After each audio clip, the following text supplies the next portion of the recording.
ಶ್ರೀ ಗುರುಭ್ಯೋ ನಮಃ. ಹರಿಕಥಾಮೃತ ಸಾರದ 26ನೇ ಸಂಧಿ ಕಳೆದ ದಿವಸ ಕೊನೆಗೊಂಡಿತ್ತು. ಅದು ಆರೋಹಣ ಅನುಕ್ರಮಣಿಕಾ ತಾರತಮ್ಯ ಸಂಧಿ, 7 ಪದ್ಯಗಳ ಸಂಧಿ. ಅದು ಕಳೆದ ದಿವಸ ಚತುರ್ಮುಖ ಬ್ರಹ್ಮ ಮೊದಲಾದಂಥ ದೇವತೆಗಳು ಭಗವಂತನ ಅಂಗಾಂಗಗಳಿಂದ ಹುಟ್ಟಿದವರು, ಅಂಗಾಂಗಗಳನ್ನು ಆಶ್ರಯಿಸಿಕೊಂಡಿದ್ದವರು, ಅದನ್ನೆಲ್ಲವನ್ನು ಕೂಡ ಆ ವಿರಾಟ್ ರೂಪಿಯಾದ ಭಗವಂತನ ಉಪಾಸನೆ ಭಾಗವತದಲ್ಲಿ ಮತ್ತು ಬ್ರಹ್ಮಸೂತ್ರದಲ್ಲಿ ಚತುರ್ಥಾಧ್ಯಾಯದಲ್ಲಿ ಏನು ವರ್ಣಿತ ಆಗಿದೆ ಅಂತ ಅನ್ನೋದನ್ನು ಶ್ರವಣ ಮಾಡಿದೆವು. ಇವತ್ತು 27ನೇ ಸಂಧಿ, ದೇವತಾನುಕ್ರಮಣಿಕಾ ಸಂಧಿ ಅಂತ ಹೆಸರಿದೆ. ಅತಿ ಸಂಕ್ಷೇಪ ತಾರತಮ್ಯ ಸಂಧಿ ಅಂತ ಕೂಡ ಇದಕ್ಕೆ ಹೆಸರಿದೆ. ದೇವತಾನುಕ್ರಮಣಿಕಾ ಸಂಧಿ ಕೆಲವು ಕಡೆ, ಅನುಕ್ರಮಣಿಕಾ ತಾರತಮ್ಯ ಸಂಧಿ ಅಂತ ಇನ್ನು ಕೆಲವು ಕಡೆ. ಇದು ನಮ್ಮ ಪ್ರಭಂಜನಾಚಾರ್ಯರ ಪುಸ್ತಕದಲ್ಲಿ 27ನೇ ಸಂಧಿ, ಕೆಲವು ಕಡೆ 31ನೇ ಸಂಧಿ. ಅದನ್ನು ನಾವೀಗ ಶ್ರವಣ ಮಾಡಬೇಕು. ಮನುಷ್ಯೋತ್ತಮವಿಡಿದು ಸಂಕರ್ಷಣನ ಪರ್ಯಂತರದಿ ಪೇಳಿದ ಅನುಕ್ರಮಣಿಕಾ ಪದ್ಯವನ್ನು ಕೇಳುವುದು ಸಜ್ಜನರು. ಮನುಷ್ಯೋತ್ತಮರಿಂದ ಪ್ರಾರಂಭ ಮಾಡಿಕೊಂಡು ಆ ಭಗವಂತನ ತನಕ, ಸಂಕರ್ಷಣ ಶಬ್ದವಾಚ್ಯನಾದ ಭಗವಂತನ ತನಕ ಏನು ತಾರತಮ್ಯ ಇದೆ ಅದನ್ನು ಈ ಪದ್ಯದಲ್ಲಿ, ಈ ಸಂಧಿಯಲ್ಲಿ ಹೇಳ್ತೀವಿ. ಅದನ್ನು ಎಲ್ಲ ಸಜ್ಜನರು ಕೂಡ ಆಲಿಸಬೇಕು. ಈ ಒಟ್ಟಾರೆ ಹರಿಕಥಾಮೃತ ಸಾರದಲ್ಲಿ ಇದು 841ನೇ ಪದ್ಯ. ಶ್ರೀಮದಾಚಾರ್ಯರ ಮತಾನುಗ ಧೀಮತಾಂಬರದ ಅಂಘ್ರಿಕಮಲಕ್ಕೆ, ಸೋಮಪಾನಾರ್ಹರಿಗೆ, ತಾತ್ವಿಕ ದೇವತಾಗಣಕ್ಕೆ, ಹೈಮವತಿ ಷಣ್ಮಹಿಷಿಯರ ಪದ ವ್ಯೋಮಕೇಶಗೆ, ವಾಣಿ ವಾಯು ತಾಮರಸಭವ ಲಕ್ಷ್ಮೀನಾರಾಯಣರಿಗೆ ಆನಮಿಪೆ.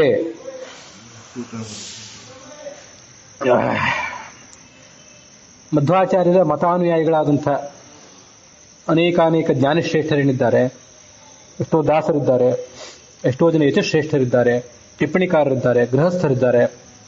ಅವೆಲ್ಲ ಜ್ಞಾನಶ್ರೇಷ್ಠರ ಪಾದಕಮಲಗಳಿಗೆ, ಧೀಮತಾಂಬರರು ಬುದ್ಧಿವಂತರಲ್ಲಿ ಶ್ರೇಷ್ಠದವರು, ಅವರ ಅಂಘ್ರಿಕಮಲಕ್ಕೆ, ಭಗವಂತನ ಪಾದಕಮಲಗಳನ್ನು ಯಾರು ಆಶ್ರಯಿಸಿರ್ತಾರೆ ಅದರಿಂದಾಗಿ ಅವರು ಬುದ್ಧಿವಂತರು. ಮತ್ತೆ ಇಂಥ ಶ್ರೇಷ್ಠವಾದ ತತ್ವಜ್ಞಾನವನ್ನು ತಾವು ಅಳವಡಿಸಿಕೊಂಡು ಜಗತ್ತಿಗೆ ಅದನ್ನು ಕೊಟ್ಟವರು. ಆ ಕಾರಣಕ್ಕಾಗಿ ಅವರು ಬುದ್ಧಿವಂತರು. ನನಗೆ ಮೇಲಿನ ಮೇಲೆ ನೆನಪಿಗೆ ಬರ್ತಿರ್ತದೆ ಕೆಲವು ಮಾತುಗಳು. ನಮ್ಮ ಮಕ್ಕಳು ಭಾಳ ಬುದ್ಧಿವಂತರು ರೀ ಅಂತ ಹೇಳ್ತಿರ್ತಾರೆ ಕೆಲವರು. ನಮ್ಮ ಮಗ ಭಾಳ ಬುದ್ಧಿವಂತ, ನಮ್ಮ ಸೊಸೆ ಭಾಳ ಬುದ್ಧಿವಂತರು, ನಮ್ಮ ಹೆಣ್ಮಗಳು, ನಮ್ಮ ಮಳೆಯ ಭಾಳ ಬುದ್ಧಿವಂತ, ನಮ್ಮ ಮೊಮ್ಮಕ್ಕಳು ಏನು ಭಾರಿ ಚುರುಕು, ಏನು ಭಾರಿ ಬುದ್ಧಿವಂತರು, ಭಾಳ ಜಾಣ್ಯ ಇದ್ದಾನೆ ಅಂತ ಕೇಳ್ತಿರ್ತೇವೆ. ಕೆಲವೊಮ್ಮೆ ಮಹಾಭಾರತ, ಭಾಗವತ ಮೊದಲಾದ ದೊಡ್ಡ ದೊಡ್ಡ ಶಾಸ್ತ್ರಗಳು, ವೇದಾದಿ ಶಾಸ್ತ್ರಗಳು, ಇದರಲ್ಲಿ ನಾವು ಅದನ್ನು ಅರ್ಥ ಮಾಡಿಕೊಂಡು ಆಚರಣೆ ಮಾಡೋದ್ರಲ್ಲಿ ತೋರಿಸುವಂಥ ವೈಫಲ್ಯ. ಆವಾಗ ಉಳಿದವ್ರ ಬಗ್ಗೆ ಹೋಗಲಿ, ನಾನು ಉಳಿದವ್ರ ಬಗ್ಗೆ ಹೇಳ್ತಿಲ್ಲ, ನನ್ನನ್ನು ಕೂಡ ಬುದ್ಧಿವಂತ ಅಂತ ಬಹಳ ಜನ ಹೇಳೋರಿದ್ದಾರೆ. ಇದು ಯಾವ ಮಟ್ಟಿಗೆ ನಾವು ಬುದ್ಧಿವಂತರು ಅಂತ ನನಗೆ ಆಶ್ಚರ್ಯ ಅನ್ನಿಸ್ತು. ಆ ಧೀಮತಾಂಬರ ಅನ್ನೋದಕ್ಕೆ ನನಗೆ ಅದು ಮನಸ್ಸಿಗೆ ಚುಚ್ಚಿದಂತೆ ಅನಿಸ್ತದೆ. ನಾವು ಎಷ್ಟು ಮಟ್ಟಿಗೆ ಬುದ್ಧಿವಂತರು, ಎಷ್ಟು ಮಟ್ಟಿಗೆ ನಾವು ವಿಮರ್ಶೆ ಮಾಡ್ತೀವಿ ಅಂತ ಅನಿಸ್ಕೊಳ್ಬೇಕು. ಅದನ್ನು ನಾವು ಸುಮ್ಮನೆ ಆಲೋಚನೆ ಮಾಡಬೇಕಷ್ಟೆ. ಜನ ನಮ್ಮವ್ರ ಬಗ್ಗೆ ಬುದ್ಧಿವಂತರು, ದೊಡ್ಡವರು ಅಂತ ಆಲೋಚನೆ ಮಾಡೋದು ಸಹಜನೇ, ತಮ್ಮ ಮಕ್ಕಳ ಬಗ್ಗೆ, ಮೊಮ್ಮಕ್ಕಳ ಬಗ್ಗೆ. ಆದರೆ ವಿದ್ಯಾವತಾಂ ಭಾಗವತೆ ಪರೀಕ್ಷಾ, ನಿಜವಾದ ಮನುಷ್ಯನ ಪಾಂಡಿತ್ಯ ಅದು ಭಾಗವತದಲ್ಲಿ ಅವನೊಂದು ಸಾಣೆ ಹಿಡಿದಂತೆ ಆಗ್ತದಂತೆ. ಅಂತ ಅದೆಷ್ಟೋ ಸಂಗತಿಗಳಿವೆ, ಅದು ನಮ್ಗೆ ಅರ್ಥವೇ ಮಾಡ್ಕೊಳಿಕ್ಕಾಗ್ತಿಲ್ಲ. ಎಲ್ಲ ಹಿಂದಿನವ್ರು ಹೇಳಿ ಹೋಗಿ ಆಯಿತು. ಆಚಾರ್ಯರ ಅನುಯಾಯಿಗಳಾದಂಥ ಪದ್ಮನಾಭ ತೀರ್ಥರು, ತ್ರಿವಿಕ್ರಮ ಪಂಡಿತರು, ವಾಮನ ಪಂಡಿತರು, ಋಷಿಕೇಶ ತೀರ್ಥರು ಮೊದಲಾದಂಥ ಅದೆಷ್ಟೋ ಜನ ಅಷ್ಟಮಠಾಧಿಪತಿಗಳು, ಪದ್ಮನಾಭ ತೀರ್ಥರು, ಅಕ್ಷೋಭ್ಯ ತೀರ್ಥರು, ನರಹರಿ ತೀರ್ಥರು, ಟೀಕಾಚಾರ್ಯರು, ರಾಯರು, ವಾದರಾಜ ಸ್ವಾಮಿಗಳು, ರಘುತ್ತಮರು ಮೊದಲಾದವರು ತಮ್ಮ ಟಿಪ್ಪಣಿಯಲ್ಲದ್ದೆಲ್ಲ ಹೇಳಿ ಆಯಿತು. ಅಷ್ಟಾದರೂ ಕೂಡ ನಮ್ಗೆ ಇದನ್ನು ಅರ್ಥ ಮಾಡ್ಕೊಳ್ಳಿಕ್ಕಾಗಿಲ್ಲ. ಇನ್ನೂ ಎಷ್ಟೋ ಸಂಗತಿಗಳನ್ನ ಇನ್ನೂ ವಿಚಾರ ಮಾಡಬೇಕು ಅನ್ನೋ ಪರಿಸ್ಥಿತಿಯಲ್ಲೇ ಇವೆ. ಅಷ್ಟು ಗಹನವಾಗಿದೆ ಶಾಸ್ತ್ರ. ಯಾಕೆ ನಾವು ಬುದ್ಧಿವಂತರು ಅಂತ ಅನ್ಕೋಬೇಕು ಅಂತ ನನಗೊಮ್ಮೊಮ್ಮೆ ಆಶ್ಚರ್ಯ ಅನ್ನಿಸ್ತದೆ. ಬುದ್ಧಿವಂತರು ಅಂತ ಅನ್ಕೊಳ್ಳೋದ್ರಿಂದ ನಾನು ಬೈಲಿಲ್ಲ, ನಮ್ಗೆ ಅದೊಂದು ಎಚ್ಚರ ಇರಬೇಕು ಅಂತ ಅಷ್ಟೇ. ಧೀಮತಾಂಬರದ ಅಂಘ್ರಿಕಮಲಕ್ಕೆ ಇವರಿಗೆಲ್ಲ ನಮಸ್ಕಾರ ಮಾಡ್ತೀನಿ. ಮುಂದೆ ಸೋಮಪಾನಹರರಾದಂತಹ 18ನೇ ಕಕ್ಷಾದಲ್ಲಿರುವಂತಹ ದೇವತೆಗಳಿಗೆ, ತಾತ್ವಿಕ ದೇವತಾಗಣಗಳಿಗೆ, ಅಗ್ನಿ ಮೊದಲಾದ ದೇವತೆಗಳು, ಪುಷ್ಕರನಿಂದ ಪ್ರಾರಂಭ ಮಾಡಿಕೊಂಡು ಚತುರ್ಮುಖ ಬ್ರಹ್ಮನ ತನಕ ಎಲ್ಲಾ ದೇವತೆಗಳಿಗೆ, ಹೈಮವತಿ ಅಂದ್ರೆ ಹಿಮವಂತನ ಮಗಳಾದಂಥ ಪಾರ್ವತಿ, ಷಣ್ಮಹಿಷಿಯರು, ಭಗವಂತನ ಕೃಷ್ಣಾವತಾರ ರೂಪಿಯಾದ ಭಗವಂತನ 6 ಜನ ಪತ್ನಿಯರ ಪಾದಕಮಲಗಳಿಗೆ, ವ್ಯೋಮಕೇಶ ರುದ್ರ ಆತನೇ ಶುಕಾಚಾರ್ಯನಾಗಿ ಭಾಗವತವನ್ನ ಎಲ್ಲ ಕಡೆ ಪ್ರಚಾರ ಮಾಡಿದ. ವಾಣಿ ವಾಯು ತಾಮರಸಭವ. ವಾಣಿ ಅಂದರೆ ಸರಸ್ವತಿ ಮತ್ತು ಭಾರತೀ ದೇವಿಯರು, ವಾಯು ಅಂದರೆ ಚತುರ್ಮುಖ ಬ್ರಹ್ಮ ಮತ್ತು ಮುಖ್ಯ ಪ್ರಾಣ. ವಾಯು ಅಂದರೆ ಮುಖ್ಯ ಪ್ರಾಣ, ತಾಮರಸ ಅಂದರೆ ಕಮಲ, ಆ ಕಮಲದಲ್ಲಿ ಹುಟ್ಟಿದಂಥ ಚತುರ್ಮುಖ ಬ್ರಹ್ಮ. ಕೊನೆಗೆ ಲಕ್ಷ್ಮೀನಾರಾಯಣ ಯಾನೆಂಬೆ ಆನಮಿಪೆ, ಅವರಿಬ್ಬರಿಗೂ ಕೂಡ ನಾನು ನಮಸ್ಕಾರ ಮಾಡ್ತೇನೆ.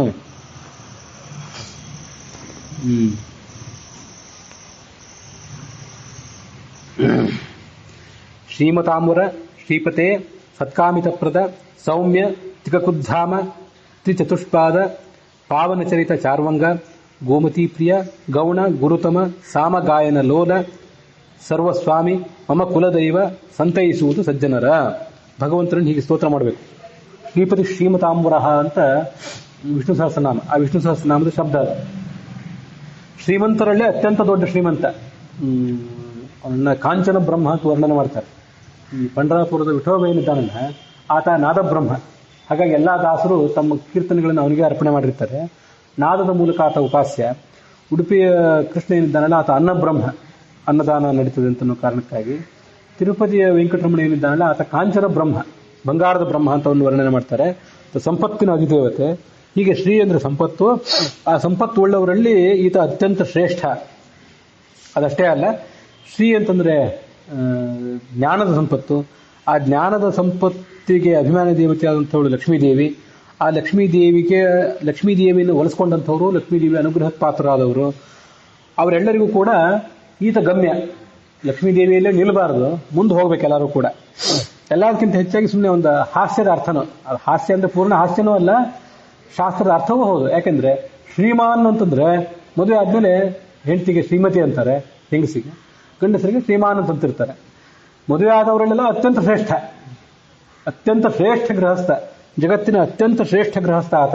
ಆ ಕಾರಣಕ್ಕಾಗಿ ಶ್ರೀಮತಾಂವರ ಅವ್ಯಾಕೃತ ಗೃಹಸ್ಥಾಯ ರಮಾಪಣೈನೇ ನಮಃ ಅಂತ ದಶಾವತಾರ ಸ್ತೋತ್ರವನ್ನು ವರ್ಣನೆ ಮಾಡಿದೆ. ಈ ಅರ್ಥ ಅಲ್ಲಿ ವಿಷ್ಣು ಸಹಸ್ರನಾಮದಲ್ಲಿ ಯಾರು ಹೇಳಿದಾರೋ ಇಲ್ಲ ಗೊತ್ತಿಲ್ಲ. ಸ್ವಲ್ಪ ಹಾಸ್ಯನೂ ಹೌದು, ಆದರೆ ಶಾಸ್ತ್ರದ ಅರ್ಥವನ್ನು ತನ್ನೊಳಗೆ ಇಟ್ಕೊಂಡಿರುವಂತಹ ಶಬ್ದ ಅದು. ಹೀಗೆ ಶ್ರೀಮತಾಂಬರ, ಶ್ರೀಪತಿ, ಆ ಲಕ್ಷ್ಮೀದೇವಿಗೆ ಪತಿಯಾದವನು. ಸತ್ಕಾಮಿತಪ್ರದ, ನಮಗೆಲ್ಲ ಬೇಕಾದ ಅಭೀಷ್ಟಗಳನ್ನು ಕೊಡುವಂಥವನು. ಸೌಮ್ಯ, ಅತ್ಯಂತ ಸೌಮ್ಯವಾದ ಆಕಾರ ಇದ್ದವನು. ನಮಃ ಸೌಮ್ಯಾಯ ಚ ರುದ್ರಾಯ ಚ. ಅವನು ಭಗವಂತ ಅಂದ್ರೆ ವಿರೋಧಾಭಾಸಗಳ ಒಂದು ಸಂಗಮ. ಅವನು ಅತ್ಯಂತ ಭಯಂಕರವಾದ ರೂಪ ಇದ್ದವನು ಹೌದು, ಆದರೆ ಅತ್ಯಂತ ಸೌಮ್ಯವಾದ ರೂಪ ಇದ್ದವನು ಹೌದು. ನಮಃ ಸೌಮ್ಯಾಯ ಚ ರುದ್ರಾಯ ಚ. ಅಲ್ಲಿ ಬಹುಶಃ ಸೌಮ್ಯಾಯ ಚ ಅಂತ ಇರಬೇಕು ಇದರಲ್ಲಿ, ರುದ್ರಾಧ್ಯಾಯದಲ್ಲಿ. ಸೋಮ ಸೌಮ್ಯ ಎಲ್ಲ ಒಂದೇ. ಹಾಗಾಗಿ ಸೌಮ್ಯ ಅಂತಂದ್ರೆ ಅದು ಸ್ತ್ರೀ ಹೆಸರೇನಲ್ಲ, ಪುರುಷನ ಹೆಸರು ಆಗ್ಬಹುದು. ಸೌಮ್ಯ ಅಂತ ಹ್ರಸ್ವ ಆಗಿಬಿಟ್ರೆ ಪುರುಷ, ಸೌಮ್ಯ ಅಂತ ದೀರ್ಘ ಆದ್ರೆ ಅದೇ ಸ್ತ್ರೀಗೆ ಹೆಸರಷ್ಟೇ. ಹಾಗೆ ಸೌಮ್ಯ ಅಥವಾ ಸೌಮ್ಯ ಎರಡೂ ಆಗಬಹುದು, ಎರಡೂ ಏನು ತಪ್ಪಲ್ಲ. ನಮ್ಮ ಸೌಮ್ಯಾಯ ಚ ರುದ್ರಾಯ ಚ. ಅದು ಸೋಮ ಅಂದ್ರೆ ಚಂದ್ರ, ಸೋಮ ಅಂದ್ರೆ ಚಂದ್ರ. ಸೋಮ ಅಂತಂದ್ರೆ ಸೋಮಸ್ತೋಮಾನೋ ದೇವತಾ, ಮುಖ್ಯ ಪ್ರಾಣನೂ ಹೌದು. ಸೌಮ್ಯ ಅಂತಂದ್ರೆ ಆ ಯ ಅಂತ ಬಂತಲ್ಲ ಕೊನೆಗೆ, ಅದು ಚಂದ್ರನಲ್ಲಿ ಅಂತರ್ಗತನಾದಂತಹ ಮುಖ್ಯ ಪ್ರಾಣದಲ್ಲಿ ಅಂತರ್ಗತನಾದ ಭಗವಂತ ಅಂತ ತಿಳಿಸ್ತದೆ. ಸೌಮ್ಯ ಅಂತ ತಿಳ್ಕೊಂಡಿದ್ರು ಹಾಗೇನಲ್ಲ, ಅದನ್ನು ಹೆಚ್ಚು ಕಡಿಮೆ ಅದೇ ಅರ್ಥವನ್ನೇ ಕೊಡುವಂಥದ್ದು. ಇದೆಲ್ಲ ನಮ್ಮ ಅನುಸಂಧಾನದಲ್ಲಿ ಇರಬೇಕಷ್ಟೇ. ಲಕ್ಷ್ಮೀದೇವಿ ಹೆಸರು ಅಷ್ಟೇ ಅದು. ತ್ರಿಕಕುದ್ಧಾಮ.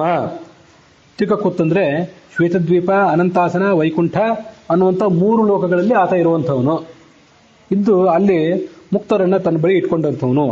ತ್ರಿಚತುಷ್ಪಾದ, ತ್ರಿಪಾದ ಚತುಷ್ಪಾದ. ಇದರ ಅರ್ಥ ವಿವರಣೆ ಮುಂದೆ ಹೇಳ್ತೇನೆ. ಆ ತ್ರಿಚತುಷ್ಪಾದ ಅಂತ ಏನಿದೆಲ್ಲ, ಪಾದ ಅನ್ನೋದನ್ನು ತ್ರಿಗೂ ಸೇರಿಸಬೇಕು, ಪಾದಕ್ಕೂ ಸೇರಿಸಬೇಕು. ತ್ರಿಚತುಷ್ಪಾದ. ಪಾವನ ಚರಿತ, ಕರುಣಾಪೂರ್ಣ ವರಪ್ರದ ಚರಿತಂ ಜ್ಞಾಪಯ ಮೇತೆ. ಭಗವಂತನೇ, ನಿನ್ನ ಚರಿತ್ರ ಏನಿದೆ ಅಂತ ಅನ್ನೋದನ್ನ ನೀನು ನನಗೆ ಹೇಳಬೇಕಷ್ಟೆ. ವಸ್ತುತಃ ಈ ಕರುಣಾಪೂರ್ಣ ವರಪ್ರದ ಚರಿತಂ ಜ್ಞಾಪಯ ಮೇತೆ ಇದೆಯಲ್ಲ, ಇದನ್ನ ಪ್ರವಚನ ಪ್ರಾರಂಭ ಆಗೋದಕ್ಕಿಂತ ಮೊದಲು ಪ್ರವಚನ ಮಾಡುವವರು ಮತ್ತು ಕೇಳುವವರು ಇದನ್ನ ಹೇಳಬೇಕು ಅಂತ ನನಗೆ ಎಷ್ಟೋ ಸರಿ ಅನಿಸಿದ್ದಿದೆ. ಅದನ್ನ ಹೇಳಿ ಪ್ರಾರಂಭ ಮಾಡಬೇಕು ಅಂತ ನನಗೆ ಅನಿಸಿದ್ದೆ. ಅದನ್ನು ಕಾರ್ಯರೂಪಕ್ಕೆ ಬಂದಿಲ್ಲ. ಯಾವಾಗಾದ್ರೂ ಒಂದ್ಸರಿ ಪ್ರಾರಂಭ ಮಾಡಬೇಕು. ಹೀಗೆ ಪಾವನ ಚರಿತ, ಅವನ ಚರಿತ್ರವೇ ಅತ್ಯಂತ ಪಾವನ. ಚಾರ್ವಂಗ, ಅತ್ಯಂತ ಸುಂದರವಾದಂತಹ ಅಂಗಾಂಗಗಳಿದ್ದವನು. ಅವನನ್ನ ಈ ಮಾತ್ರಕಾನ್ಯಾಸ ಚಂ ಚಾರ್ವಂಗಾಯ ನಮಃ ಅಂತ ಈ ಎಡಭುಜದ ಹೆಗಲಿನ ಸಂಧಿ ಏನಿದೆಯಲ್ಲ, ಇಲ್ಲಿ ಚಾರ್ವಂಗ ಅನ್ನೋ ರೂಪ ಇದೆ. ಅಜಾಯ ನಮಃ, ಅಕಾರದ್ದು ಅಜರೂಪಿಯಾದ ಭಗವಂತ ತಲೆಯಲ್ಲಿದ್ದಾನೆ. ಹೀಗೆಲ್ಲ ಇವು ಅರ್ಧಗರ್ಭಾಯ ನಮಃ ಅಂತ ಸ್ವರಗಳಿದಿವೆಲ್ಲ. ಕೆನ್ನೆಗಳು, ತುಟಿಗಳು, ಹಲ್ಲುಗಳು, ಮೂಗು, ಕಣ್ಣು, ತಲೆ ಇವೆಲ್ಲ. ಆಮೇಲೆ ಕಮಲಾಸನಾಯ ನಮಃ ಅಂತ, ಕಮಲಾಸನ ನೆನಪಿ ಬರ್ತಿಲ್ಲ, ಇರ್ಬೋದು ಇಲ್ಲಿ. ಬಲ ಭುಜಕ್ಕೆಲ್ಲ, ಬಲ ತೋಳಿಗೆಲ್ಲ ಕಮಲಾಸನಾಯ ನಮಃ, ಕಪತೆಯ ನಮಃ, ಗರುಡಾಯ ನಮಃ, ಘರ್ಮಾಯ ನಮಃ, ನಸಾರಾಯ ನಮಃ. ಇವೆಲ್ಲ ಬಲ ತೋಳಿನ ಸಂಧಿಗಳು. ಅದಾದ್ಮೇಲೆ ಚಂ ಚಾರ್ವಂಗಾಯ ನಮಃ, ಚಂ ಛಂದೋಗಮ್ಯಾಯ ನಮಃ ಅಂತ ಇದೆಲ್ಲ ಎಡಭುಜದ ಸಂಧಿಗಳಿಗೆ. ಹೀಗೆ ಎಡಭುಜದ ಹೆಗಲಿನ ಸಂಧಿ ಏನಿದೆಯಲ್ಲ, ಅಲ್ಲಿ ಚಾರ್ವಂಗ ಅತ್ಯಂತ ಸುಂದರವಾದಂತಹ ಅಂಗಾಂಗಗಳಿದ್ದವನು ಅನ್ನುವ ರೂಪ, ಭಗವಂತನ ಚಾರ್ವಂಗ ಅನ್ನೋ ರೂಪ. ಇದು ತಂತ್ರಸಾರದಲ್ಲಿ ವರ್ಣಿತ ಆಗಿರುವಂತಹ ರೂಪ.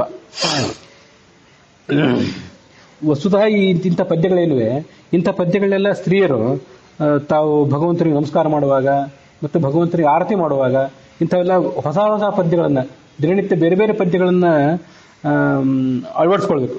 ಇದಕ್ಕೆಲ್ಲ ಕಾರಣ ಏನಂತಂದ್ರೆ, ಅವು ಒಂದು ಶಬ್ದ ಅದು ತಂತ್ರಸಾರವನ್ನ, ಛಾಂದೋಗ್ಯ ಉಪನಿಷತ್ತನ್ನ, ವಿಷ್ಣು ಸಹಸ್ರನಾಮವನ್ನ, ಈ ಒಂದು 3-4 ಗ್ರಂಥಗಳನ್ನ ಒಳಗೊಂಡಿರ್ತದೆ. ಸುಮ್ಮನೆ ಯಾವುದೋ ನೆನಪಾಗಿದ್ದ ಹೆಸರು ಹಾಕಿದ್ದಲ್ಲ ಅವರು. ಹಾಗಾಗಿ ಆ ಎಲ್ಲ ಸರ್ವಮೂಲ ಗ್ರಂಥಗಳನ್ನು ನೆನಪಾಗ್ತದೆ, ಶ್ರೀಮದ್ ಆಚಾರ್ಯರ ಮಾತುಗಳು ನೆನಪಾಗ್ತದೆ. ಅದಕ್ಕಾಗಿ ಇಂತಹ ಪದ್ಯಗಳನ್ನು ಅಳವಡಿಸ್ಕೊಡೋದನ್ನು ಅಭ್ಯಾಸ ಮಾಡ್ಕೋಬೇಕು. ಚಾರ್ವಂಗ. ಮುಂದೆ ಗೋಮತಿ ಪ್ರಿಯ. ಗೋ ಅಂದ್ರೆ ವೇದ. ಆ ಗೋಮತಿ ಅಂತಂದ್ರೆ ವೇದಕ್ಕೆ ಅಭಿಮಾನಿ ದೇವತೆಯಾದಂತಹ ಲಕ್ಷ್ಮೀದೇವಿ. ಅವಳಿಗೆ ಈತ ಅತ್ಯಂತ ಪ್ರಿಯ. ಗೋಮತಿ ಅಂತ ನದಿಯೂ ಹೌದು, ಆ ನದಿಗೂ ಈತ ಪ್ರಿಯನೇ. ಎಲ್ಲನೂ ಸರಿನೇ. ಗೋಮತಿ ಅಂತಂದ್ರೆ ಆ ವೇದಗಳಿಗೆ ಅಭಿಮಾನಿ ದೇವತೆಯಾದಂತಹ ಭಾರತೀಯ ಸರಸ್ವತಿಯರು ಹೌದು. ಅವರೆಲ್ಲರಿಗೂ ಈತ ಪ್ರಿಯ. ಅತ್ಯಂತ ತಮ್ಮ ಗಂಡಂದರಿಗಿಂತ ಹೆಚ್ಚಾಗಿ ಆತನ ಭಗವಂತನ ಅನುಗ್ರಹದ ಮೂಲಕವೇ, ಆ ಗಂಡಂದರ ಅಂತರ್ಯಾಮಿಯಾಗಿರ್ತಕ್ಕಂತಹ ಭಗವಂತನ ಅನುಗ್ರಹದ ಮೂಲಕವೇ ಅವರೆಲ್ಲ ಸದ್ಗತಿ ಕಾಣಬೇಕು. ಅದಕ್ಕಾಗಿ ಗೋಮತಿ ಪ್ರಿಯ. ಅದಕ್ಕಾಗಿ ನಾನು ಹಿಂದೊಂದ್ಸರಿ ಹೇಳಿದ್ದೆ, ಇನ್ನೊಂದ್ಸರಿ ಹೇಳಬೇಕು. ಮದುವೆ ಆಗುವಾಗ ಹುಡುಗಿಯರನ್ನ ನಾವು ನೋಡ್ಲಿಕ್ಕೆ ಹೋಗ್ತೀವಲ್ಲ, ಅಲ್ಲಿ ಅನದೀನ್ ವೃಕ್ಷನಾಮಿಕಾಮ್ ಅಂತ ಹೇಳ್ತಾರೆ. ನದಿ ಹೆಸರು ಇರಬಾರ್ದು ಮತ್ತು ನಕ್ಷತ್ರದ ಹೆಸರು ಇರಬಾರ್ದು ಅಂತ ಹುಡುಗಿಯರನ್ನ ಸೆಲೆಕ್ಟ್ ಮಾಡಬೇಕು ಅಂತ ಹೇಳ್ತಾರೆ ಶಾಸ್ತ್ರದಲ್ಲಿ. ಆದರೆ ನಾನು ಎಷ್ಟೋ ಸರಿ ಹೇಳಿದ್ದೇನೆ, ಒಂದ್ ಕಡೆ ಎಲ್ಲೋ ನೀವು ಹುಡುಗಿನ ನೋಡ್ಲಿಕ್ಕೆ ಹೋದ್ರೆ ಕುಲ ಸಂಬಂಧ, ಪರಸ್ಪರ ಹೊಂದಾಣಿಕೆ ಎಲ್ಲ ದೃಷ್ಟಿಯಿಂದ ಹುಡುಗಿ ನಿಮ್ಗೆ ಒಪ್ಪಿಗೆ ಆದ್ಲು. ಅಂತಹ ಸಂದರ್ಭದಲ್ಲಿ ಅವಳಿಗಿರೋ ಹೆಸರು ನದಿ ಹೆಸರು, ನಕ್ಷತ್ರದ ಹೆಸರು ಅಂತ ಅವಳು ಬಿಟ್ಬಿಡ್ಬೇಡ್ರಿ. ಯಾಕೆಂದ್ರೆ ಹೆಸರನ್ನು ಇಡುವವರು ಏನಂತ ಅನುಸಂಧಾನ ಇಟ್ಟರೋ ಗೊತ್ತಿಲ್ಲ. ನೀವು ಗಂಗಾ, ಯಮುನಾ, ಸರಸ್ವತಿ, ಗೋದಾವರಿ ಎಲ್ಲಾ ಹೆಸರುಗಳನ್ನು ಕೂಡ ಲಕ್ಷ್ಮೀದೇವಿಗೆ ಮತ್ತು ಲಕ್ಷ್ಮೀದೇವಿ ಅಂತರ್ಯಾಮಿಗಿರ್ತಕ್ಕಂಥ ಭಗವಂತನ ಸ್ತ್ರೀರೂಪಕ್ಕೆ ಹೊಂದಾಣಿಕೆ ಮಾಡಬಹುದು. ಗೋಮತಿ ಅಂತ ಹೆಸರು ಯಾರಿಗಾದ್ರೂ ಇದ್ರೆ, ಕಾವೇರಿ ಅಂತ ಯಾರಿಗಾದ್ರೂ ಹೆಸರಿದ್ರೆ, ರೋಹಿಣಿ ಅಂತ ಯಾರಿಗಾದ್ರೂ ಹೆಸರಿದ್ರೆ ಅದನ್ನ ನದಿ ಹೆಸರು, ನಕ್ಷತ್ರದ ಹೆಸರು ಅಂತ ಪರಿತ್ಯಾಗ ಮಾಡಿಬಿಡ್ಬೇಡ್ರಿ. ಹೆಸರನ್ನು ಇಡುವವರು ಕೂಡ ನಾವು ಇದನ್ನ ಬರೇ ನದಿ ನೆನಪಿಗಾಗಿ ಇಡಬೇಡ್ರಿ. ಅದು ಅರ್ಥ ಅದು. ನದಿ ಹೆಸರಿಗಾಗಿ ನೀವು ಇಡಬೇಡ್ರಿ. ಇಟ್ಕೊಂಡವರು ರೋಹಿಣಿ ಅಂತ ನಾವು ಹೆಸರು ಇಟ್ಕೊಂಡಿದ್ರೆ, ಅಶ್ವಿನಿ ಅಂತ ಹೆಸರು ಇಟ್ಕೊಂಡಿದ್ರೆ, ಇದು ನಕ್ಷತ್ರದ ಹೆಸರಾಗಿ ನಾವು ಇಟ್ಟಿದ್ದೇವೆ ಅಂತ ನೀವು ತಿಳ್ಕೊಬೇಡ್ರಿ. ನಕ್ಷತ್ರದ ನೆನಪಿಗಾಗಿ ನಾವು ಇಟ್ಕೊಂಡಿದ್ದೇವೆ ಅಂತ ಇಟ್ಕೊಂಡವ್ರು ತಿಳ್ಕೊಬೇಡ್ರಿ. ಅದಕ್ಕೆ ಅರ್ಥ ಎಷ್ಟಿದೆ ಅಂತಂದ್ರೆ, ರೋಹಿಣಿ ಅಂದ್ರೆ ಜಾಂಬವಂತನ ಮಗಳು ಜಾಂಬವತಿ ಇದ್ಲಲ್ಲ, ಅವಳಿಗೆ ಹೆಸರದು. ಅಶ್ವಿನಿ ಅಂತಂದ್ರೆ ಭಗವಂತನ ಸ್ತ್ರೀರೂಪ. ವಾಚಿಸ್ಥಿತ ಸ್ತ್ರೀರೂಪ ಹಯಶೀರ್ಷಕ ಅಂತ ಛಾಂದೋಗ್ಯ ಉಪನಿಷತ್ತುವನ್ನು ವರ್ಣನೆ ಮಾಡಿದೆ. ಅಶ್ವಿನಿ ಬರೇ ಅಶ್ವಿನಿ ದೇವತೆಗಳಲ್ಲ. ಅಶ್ವಿನಿ ಅಂತಂದ್ರೆ ಆ ಸ್ತ್ರೀರೂಪವಾದಂತಹ ಭಗವಂತನ ರೂಪ ಅದು. ಅದನ್ನು ಇಲ್ಲೇ ಈ ತ್ರಿಚತುಷ್ಪಾದ ಇದೆಯಲ್ಲ, ಅಲ್ಲಿ ನಾನು ಹೇಳ್ತೇನೆ, ಛಾಂದೋಗ್ಯ ಉಪನಿಷತ್ತಿನಲ್ಲಿ ಬಂದ ಶಬ್ದ ಇದೆ. ಈಗಲೇ ಈ ಸದ್ಯ ಇದನ್ನೇ ನಾನು ಅದನ್ನು ಹೇಳಬೇಕು. ಹೀಗೆ ಅಶ್ವಿನಿ ಅಂತಂದ್ರೆ ಭಗವಂತನ ಸ್ತ್ರೀರೂಪ, ಹೈಗ್ರೀವ ರೂಪಿಯಾದ ಭಗವಂತನ ಗಾಯತ್ರಿಯಲ್ಲಿರುವಂತಹ ಸ್ತ್ರೀರೂಪ ಅದು. ಇದು ಅಲ್ಲಿ ನಾವು ತಿಳ್ಕೊಳ್ಬೇಕಾದ್ದು. ಒಂದ್ ವೇಳೆ ಅಶ್ವಿನಿ ಅಂತ ನೀವು ಸ್ತ್ರೀರೂಪವನ್ನಾದ್ರೂ ತಿಳ್ಕೊಳ್ರಿ, ಭಗವಂತನ ಪುರುಷ ರೂಪವನ್ನಾದ್ರೂ ತಿಳ್ಕೊಳ್ರಿ, ಆ ಪುರುಷ ರೂಪದ ಪತ್ನಿ ಲಕ್ಷ್ಮೀದೇವಿ. ಹೀಗೆ ಅಶ್ವಿನಿ ಅನ್ನೋ ಶಬ್ದ ಲಕ್ಷ್ಮೀದೇವಿಯನ್ನು ಹೇಳ್ತದೆ, ಭಗವಂತನೂ ಹೇಳ್ತದೆ. ನಕ್ಷತ್ರದ ನೆನಪಿಗಾಗಿ ನೀವು ಇಟ್ಕೊಂಡವರು ಭ್ರಾಂತಿ ಪಡಬೇಡ್ರಿ. ತಂದೆ ತಾಯಿಗಳಂದ್ರು ಆ ಭ್ರಾಂತಿ ಇಟ್ಕೋಬೇಡ್ರಿ. ಕೈ ಹಿಡಿದ ಗಂಡನೂ ಕೂಡ ಇದ್ಯಾವುದೋ ಅಶ್ವಿನಿ ದೇವತೆ ಅಂದ್ರೆ ನಕ್ಷತ್ರದ ದೇವತೆ, ನದಿ ದೇವತೆ ಅಂತ ತಿಳ್ಕೋಬೇಡ್ರಿ. ಅದೆಲ್ಲವೂ ಭಗವಂತನ ಪರವಾಗಿ, ಲಕ್ಷ್ಮೀದೇವಿ ಪರವಾಗಿ ಅನುಸಂಧಾನ ಮಾಡಿಬಿಟ್ರೆ ಇದ್ದ ಎಲ್ಲ ಅನಿಷ್ಟಗಳು ಹೋಗಿಬಿಡ್ತವೆ. ಹಾಗಾಗಿ ಶಾಸ್ತ್ರ ಹೇಳಿದ್ದನ್ನು ಈ ತರ ಬದಲಾವಣೆ ಮಾಡ್ಕೊಂಡು ಬಿಟ್ರೆ ಇದ್ದ ಎಲ್ಲ ಅನಿಷ್ಟ ಅಮಂಗಳ ಎಲ್ಲ ಹೊರಟೋಗ್ಬಿಡ್ತದೆ ಅಂತ ನಮ್ಗೆ ಎಚ್ಚರ ಇರಬೇಕು.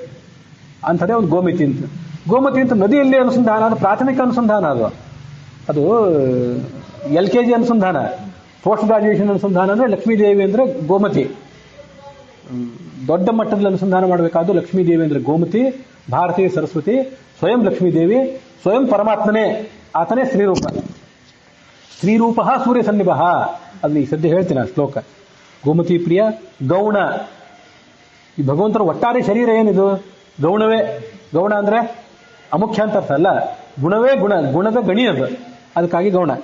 ಗುರುತಮ, ಅತ್ಯಂತ ದೊಡ್ಡ ಗುರು. ಶಿಷ್ಯಸ್ತೇಹಂ ಶಾಧಿಮಾಂ ತ್ವಾಂ ಪ್ರಪನ್ನಂ ಅಂತ ಅರ್ಜುನ ಅವನ ಕಾಲಿಗೆ ಬಿದ್ದ. ಪೃಚ್ಛಾಮಿ ತ್ವಾಂ ಧರ್ಮ ಸಮ್ಮೂಢ ಚೇತಾಹ. ಧರ್ಮ ಏನು ಅಧರ್ಮ ಏನು ನನಗೆ ಗೊತ್ತಾಗ್ತಿಲ್ಲ, ಮೂರ್ಖನಾಗಿ ಹೋಗಿದ್ದೇನೆ, ಏನ್ ಮಾಡ್ಬೇಕು ಅಂತ ತಿಳಿತಿಲ್ಲ, ನಿಮ್ ಕಾಲಿಗೆ ಬಿದ್ದಿದ್ದೇನೆ, ನಾನು ನಿನ್ನ ಶಿಷ್ಯನಾಗಿದ್ದೇನೆ, ನೀನು ಜಗದ್ಗುರುಗಳ ಗುರು, ನೀನು ಜಗದ್ಗುರುಣಾಂ ಗುರುಮಂಜಸೈವ ಅಂತ ತಮೇವ ಶಾಸ್ತ್ರ ಪ್ರಭವಂ ಪ್ರಣಮ್ಯ ಜಗದ್ಗುರುಣಾಂ ಗುರುಮಂಜಸೈವ ವಿಶೇಷತೋ ಮೇ ಪರಮಾಖ್ಯ ವಿದ್ಯಾ. 4ನೇ ಪಾದ ನೆನಪಿಗೆ ಬರ್ತಿಲ್ಲ. ಇದು ಅನುವ್ಯಾಖ್ಯಾನದಲ್ಲಿ ಆಚಾರ್ಯರು ವೇದವ್ಯಾಸರು ಸ್ತೋತ್ರ ಮಾಡಿದ್ದು. ಜಗದ್ಗುರುಣಾಂ ಗುರು, ಜಗದ್ಗುರುಗಳು ಅಂತ ಹೇಳ್ಕೋರಲ್ಲ ಏನಿದ್ದಾರಲ್ಲ, ಆ ಎಲ್ಲಾ ಗುರುಗಳಿಗೂ ನಾನು ಗುರು, ಅದಕ್ಕೆ ಗುರುತಮ ಅಂತ ಹೇಳಿದರು. ಸಾಮಗಾಯನ ಲೋಲ. ಸಾಮಗಾಯನಕ್ಕೆ ಭಗವಂತ ಒಲಿತಾನೆ, ಅತ್ಯಂತ ಪ್ರಿಯವಾದ ವೇದ ಆತನಿಗದು. ಸಾಮಗಾಯನ ಲೋಲ. ಇದಕ್ಕೆಲ್ಲ ಅರ್ಥ ಇದೆ. ಋಗ್ವೇದ ಯಜುರ್ವೇದ ಭಗವಂತನಿಗೆ ಪ್ರಿಯ ಅಲ್ಲವೇ ಹಾಗಾದ್ರೆ ಅಂತಂದ್ರೆ ಹಾಗಲ್ಲ. ವೇದಾನ ಸಾಮವೇದೋಸ್ಮಿ ಅಂತ ಭಗವದ್ಗೀತಾದಲ್ಲಿ ಅರ್ಜುನ ಹೇಳ್ತಾನೆ, ಕೃಷ್ಣ ಹೇಳ್ತಾನೆ, ವೇದದಲ್ಲಿ ಸಾಮವೇದವೇ ನಾನು. ಅದಕ್ಕೊಂದು ಅರ್ಥ ಇದೆ, ಅಲ್ಲಿ ಗೀತಾ ಪ್ರಸ್ಥಾನದಲ್ಲಿ ಒಂದು ಅರ್ಥ ಇದೆ. ಆ ಸಾಮಗಾನಕ್ಕೆ ಸಾಮವೇದಕ್ಕೊಬ್ಬ ಅಭಿಮಾನಿ ದೇವತೆ, ಅದರ ಸ್ವರ ಪ್ರಸ್ತಾವಕ್ಕೆ ಮುಖ್ಯ ಪ್ರಾಣನೇ ಅಧಿಪತಿ ಅಂತ ಹೀಗೇನೋ ಅಲ್ಲೊಂದು ಅರ್ಥ ಇದೆ. ನನಗೆ ಅದೆಲ್ಲ ಈಗ ಒಮ್ಮೆಲೆ ಬಾಯಿಗೆ ಬರೋದಿಲ್ಲ, ಮುಂದೊಂದ್ಸರಿ ಭಗವದ್ಗೀತಾ ಹೇಳುವಾಗ ಹೇಳ್ತೇನೆ. ಅದು ನಮಗೆ ಸಾಮಗಾಯನ ಲೋಲ ಅಂತ ನಾವು ಅನ್ನುವಾಗ ಇದನ್ನ ನೆನ್ಪಿಟ್ಕೋಬೇಕು. ಮತ್ತು ಸಾಮಗಾಯನ ಅಂದ್ರೆ ಇಲ್ಲಿ ಈ ಋಗ್ವೇದ ಯಜುರ್ವೇದ ಸಾಮವೇದ ಇತ್ಯಾದಿಗಳನ್ನು ಹಾಡಿ ಭಗವಂತನಿಗೆ ಅಷ್ಟಾವಧಾನ ಮಾಡ್ತೀವಲ್ಲ, ಇದಷ್ಟೇ ಅಲ್ಲ. ಏತತ್ ಸಾಮಗಾಯನ್ನಾಸ್ತೆ. ಮುಕ್ತಿಯಲ್ಲಿ ಆ ಮುಕ್ತರಾದವರು ಸಾಮಗಾನದ ಮೂಲಕ ಆತನನ್ನು ಸ್ತೋತ್ರ ಮಾಡ್ತಾರೆ. ಅದಕ್ಕಾಗಿ ಆತ ಸಾಮಗಾಯನ ಲೋಲ. ಸರ್ವಸ್ವಾಮಿ, ಮುಕ್ತರಿಗೂ ಅಮುಕ್ತರಿಗೂ ಎಲ್ಲರಿಗೂ ಸ್ವಾಮಿ. ಮಮ ಕುಲದೈವ, ಮಮ ಕುಲದೈವ, ನೀನು ನನ್ನ ಕುಲದೈವನಾಗಿದ್ದಿ. ಒಬ್ಬರಿಗೆ ನರಸಿಂಹನ ರೂಪದಿಂದ, ಒಬ್ಬನಿಗೆ ಕೃಷ್ಣನ ರೂಪದಿಂದ, ಮತ್ತೊಬ್ಬರಿಗೆ ವೆಂಕಟನ ರಮಣನ ರೂಪದಿಂದ ನೀನು ಕುಲದೈವವಾಗಿದ್ದಿ. ಸಂತೈಸುವುದು ಸಜ್ಜನರ, ನಿನ್ನ ಭಕ್ತರು ಯಾರಿದ್ದಾರೆ ಅವರನ್ನು ನೀನು ಸಂತೈಸಬೇಕು. ಈಗಿಲ್ಲಿ ತ್ರಿಚತುಷ್ಪಾತ್ ಅಂತ ಶಬ್ದ ಬಂತು. ಅದನ್ನು ತ್ರಿಪಾತ್ ಚತುಷ್ಪಾತ್ ಅಂತ ಎರಡಕ್ಕೂ ಹೊಂದಾಣಿಕೆ ಮಾಡ್ಕೊಳ್ಬೇಕು ಅಂತ ಹೇಳಿದೆ. ಅದೇನು ಹೇಳಿದೆ ಅಂತಂದ್ರೆ, ಛಾಂದೋಗ್ಯ ಉಪನಿಷತ್ನಲ್ಲಿ ಗಾಯತ್ರಿ ಸಂಸ್ಥಿತೋ ವಿಷ್ಣು ಸ್ತ್ರೀರೂಪ ಸೂರ್ಯ ಸನ್ನಿಭ. ಗಾಯತ್ರಿ ಒಟ್ಟು 6 ವಿಧ, 4 ವಿಧ ಮತ್ತು 3 ವಿಧ, ಹೀಗೊಂದು ತ್ರಿಪದ, ಷಟ್ಕುಕ್ಷಿ, ಪಂಚಶೀರ್ಷ, ಉಪನಯನೇ ವಿನಿಯೋಗ ಅಂತ ಗಾಯತ್ರಿ ಜಪ ಮಾಡುವಾಗ ಹೇಳ್ತೀವಿ. ಈ ಭಗವಂತನ 3 ರೂಪಗಳು, 4 ರೂಪಗಳು, 6 ರೂಪಗಳು, ಇವೆಲ್ಲ ಗಾಯತ್ರಿ ರೂಪದಿಂದ ಪ್ರತಿಪಾದ್ಯ. ಅದು ಯಾವ್ದ್ಯಾವುದು ಅಂತಂದ್ರೆ 6 ರೂಪಗಳು ಯಾವುದು? ಛಾಂದೋಗ್ಯ ಉಪನಿಷತ್ತಿನ ಭಾಷ್ಯ ಹೀಗೆ ಹೇಳಿದೆ. ಗಾಯತ್ರಿ ಸಂಸ್ಥಿತೋ ವಿಷ್ಣು ಸ್ತ್ರೀರೂಪ ಸೂರ್ಯ ಸನ್ನಿಭ. ಸೂರ್ಯನಂತೆ ಹೊಳೆಯುವಂತಹ ಒಂದು ರೂಪ ಇದೆ, ಅದು ಭಗವಂತನ ಮೊದಲನೇ ರೂಪ. ದ್ವಿತೀಯೋ ನಾಮ ಮತ್ಸ್ಯಾದಿ ಭೂತಾನಾಂ ಅವತಾರಗಃ, ಒಂದು ಸ್ತ್ರೀರೂಪ. ಎರಡನೇದೇನಿದೆಯಲ್ಲ 10 ಅವತಾರಗಳ ಗುಂಪು, 10 ಅವತಾರಗಳ ಗುಂಪನ್ನೇ 2ನೇ ಅವತಾರ ಅಂತ ವರ್ಣನೆ ಮಾಡ್ತಾರೆ. ದ್ವಿತೀಯೋ ನಾಮ ಮತ್ಸ್ಯಾದಿ ಭೂತಾನಾಂ ಅವತಾರಗಃ. ತೃತೀಯೋ ವಾಚಿ ಸಂಸ್ಥಶ್ಚ ಸ್ತ್ರೀರೂಪ ಹಯಶೀರ್ಷಕ. ನಾವು ಆಡೋ ಮಾತಿನಲ್ಲಿ, ವೇದವಾಂಗ್ಮಯದಲ್ಲಿ ಅಭಿಮಾನಿಯಾಗಿ ಒಳಗಿರುವಂತಹ ಸ್ತ್ರೀರೂಪವಾದ ಹಯಶೀರ್ಷ ರೂಪ, ಹಯಗ್ರೀವ ರೂಪ, ಅದನ್ನೇ ಅಶ್ವಿನಿ ಅಂತ ನಾನೀಗ ಹೇಳಿದೆ.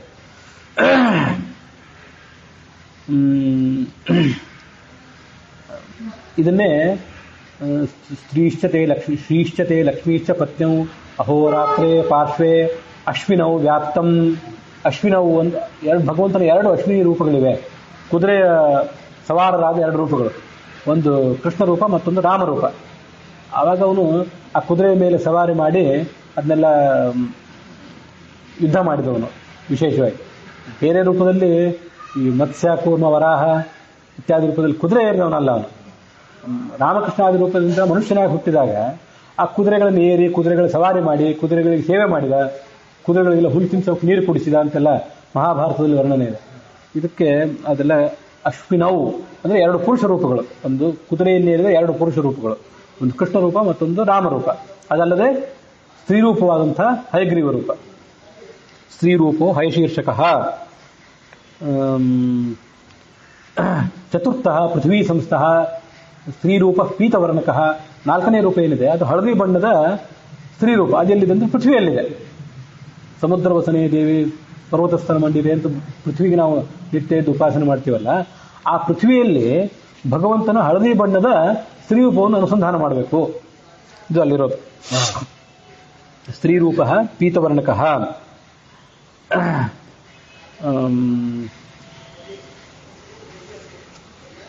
ಜೀವಸ್ಯಾಂತರ್ಗತೋ ನಿತ್ಯಂ ಜೀವಸ್ಯಾಂತರ್ಗತೋ ವ್ಯಾಪ್ಯ ಶರೀರಮಿತಿ ನಾಮಕ. ಐದನೇ ರೂಪ ಏನಿದೆಯಲ್ಲ ಅದು ಜೀವನ ಶರೀರದಲ್ಲೆಲ್ಲ ವ್ಯಾಪಿಸಿಕೊಂಡಿರುವಂಥ ರೂಪ. ಅದಕ್ಕೆ ಶರೀರ ಅಂತಾನೆ ಹೆಸರು. ಅದು ಪಂಚಮಃ. ಇದು ಐದನೇ ರೂಪ. ತದ್ ಹೃದಯಶ್ಚ ಷಷ್ಠೋ ಹೃದಯ ನಾಮಕ. ಜೀವನ ಹೃದಯದಲ್ಲಿರುವಂತಹ ರೂಪ ಏನಿದೆಯಲ್ಲ ಅದಕ್ಕೆ ಹೃದಯ ಅಂತಾನೆ ಹೆಸರು. ಅದು ಆರನೇ ರೂಪ. ಹೀಗೆ ಒಟ್ಟು 6 ರೂಪಗಳು. ಇಲ್ಲಿ 3, 4 ಅಂತ ಮಾತ್ರ ಬಂತು. ಸಾಂದರ್ಭಿಕವಾಗಿ ನಾನು 6 ಕೂಡ ಹೇಳಿದೆ. ಹಿಂದೆ ಹೇಳಿದ್ದೆ 6. ಇದು 6 ರೂಪಗಳಾಯ್ತು. ಗಾಯತ್ರಿ ನಾಮಕೋ ವಿಷ್ಣು ಏವಂ ಷಡ್ವಿಧ ಉಚ್ಯತೆ. ಹೀಗೆ 6 ರೂಪಗಳು ಭಗವಂತನಲ್ಲಿ ವರ್ಣನೆ ಮಾಡ್ತಾರೆ. ಅದಾದ್ಮೇಲೆ ಅದೇ ಛಾಂದೋಗ್ಯೋಪನಿಷತ್ತಿನ ಮುಂದಿನ ಪಾದವೇ ತ್ರಿಭಿ ಸ್ವರೂಪ ಪಾದೈಶ್ಚ ಭಿನ್ನೇ ನೈಕೇನ ಚೇವೈಹಿ. ಭಗವಂತನಿಗೆ ಒಟ್ಟು 4 ಪಾದಗಳು, 4 ಅಂಶಗಳು.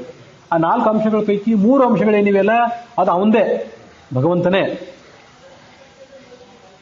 4ನೇದು ಏನಿದೆ ಅದು ಮಾತ್ರ ಭಿನ್ನ ಪಾದ.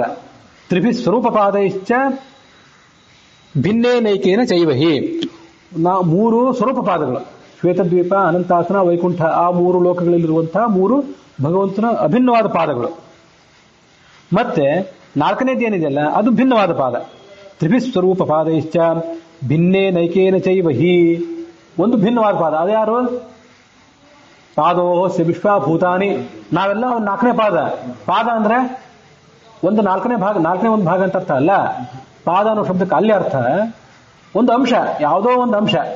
ಪಾದೋಹಸ್ಯ ವಿಶ್ವಭೂತಾನಿ ತ್ರಿಪಾದಸ್ಯಾಮೃತಂ ದಿವಿ. ತ್ರಿಪಾದ ಏನಿದೆ ಅದು ಅಮೃತ. ಆ 3 ಎಂದೂ ನಾಶವಿಲ್ಲದಂತಹ 3 ಲೋಕಗಳಲ್ಲಿರುವಂತಹ ರೂಪಗಳು. ತ್ರಿಪಾದಸ್ಯಾಮೃತಂ ದಿವಿ. ಭಿನ್ನಪಾದ ಸರ್ವಜೀವಾ ತಸ್ಯ ಸಾದೃಶ್ಯ ಮಾತ್ರತಃ. ಆ ಸರ್ವಜೀವಗಳು ಕೂಡ ಆತನ ಭಿನ್ನ ಪಾದ. ಆ ಶ್ವೇತದ್ವೀಪ, ಅನಂತಾಸನ, ವೈಕುಂಠದಲ್ಲಿರುವಂತಹ 3 ಪಾದಗಳೇನಿವೆಯಲ್ಲ ಅವು ಅಭಿನ್ನವಾದ ಪಾದಗಳು. ಆದರೆ ಆ ಎಲ್ಲ ಜೀವಗಳನ್ನ ಅವನ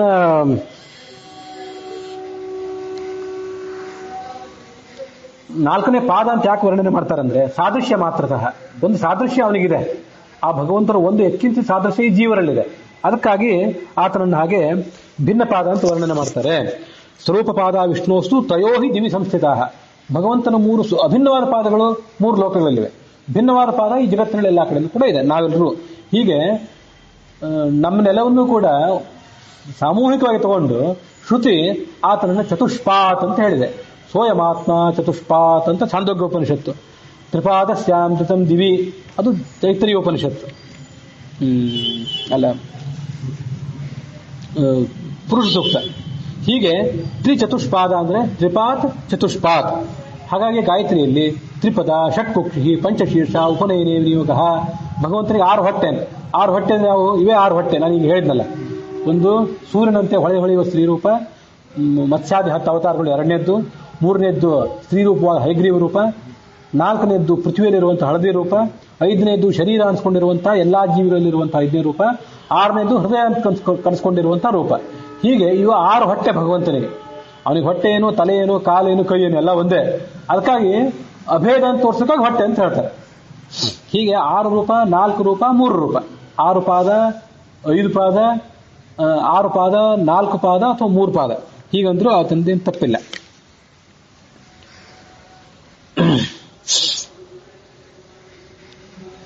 ಸತ್ಕಾಮಿ ತತ್ವದ ಪ್ರಭೂತ ತ್ರಿಕುದ್ಧಾಮ. ಇಲ್ಲಿ ವಿಷ್ಣು ಸಹಸ್ರನಾಮದಲ್ಲಿ ಬಂದಂತಹ 2 ಶಬ್ದಗಳು ಬಂದವು.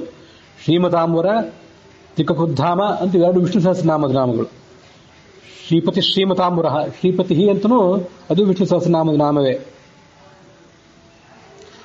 ಕಾಮಪ್ರದ ಪ್ರಭು ಅದು ವಿಷ್ಣು ಸಹಸ್ರನಾಮನೇ. ಇಲ್ಲಿ ಅದನ್ನು ಕಾಮಿತ ಪ್ರದ ಅಂತ ಹೇಳಿದ್ರಷ್ಟೇ. ಸೌಮ್ಯ ಇದು ರುದ್ರಾಧ್ಯಾಯದಲ್ಲಿ ಬಂದಂತಹ ಶಬ್ದ. ತಿಕಕುಧಾಮ ವಿಷ್ಣು ಸಹಸ್ರನಾಮದಲ್ಲಿ ಬಂದದ್ದು. ತ್ರಿಪಾದ ಚತುಷ್ಪಾದ ಇವೆರಡು ಛಾಂದೋಗ್ಯ ಉಪನಿಷತ್ನಲ್ಲಿ ಭಾಷ್ಯದಲ್ಲಿ ಬಂದ ಶಬ್ದಗಳು. ಚಾರ್ವಂಗ ತಂತ್ರಸಾರದಲ್ಲಿ ಬಂದದ್ದು. ಗೌಣ ಇದು ವಿಷ್ಣು ಸಹಸ್ರನಾಮದಲ್ಲಿ ಅದರ ಫಲಶ್ರುತಿಯಲ್ಲಿ ಬಂದದ್ದು.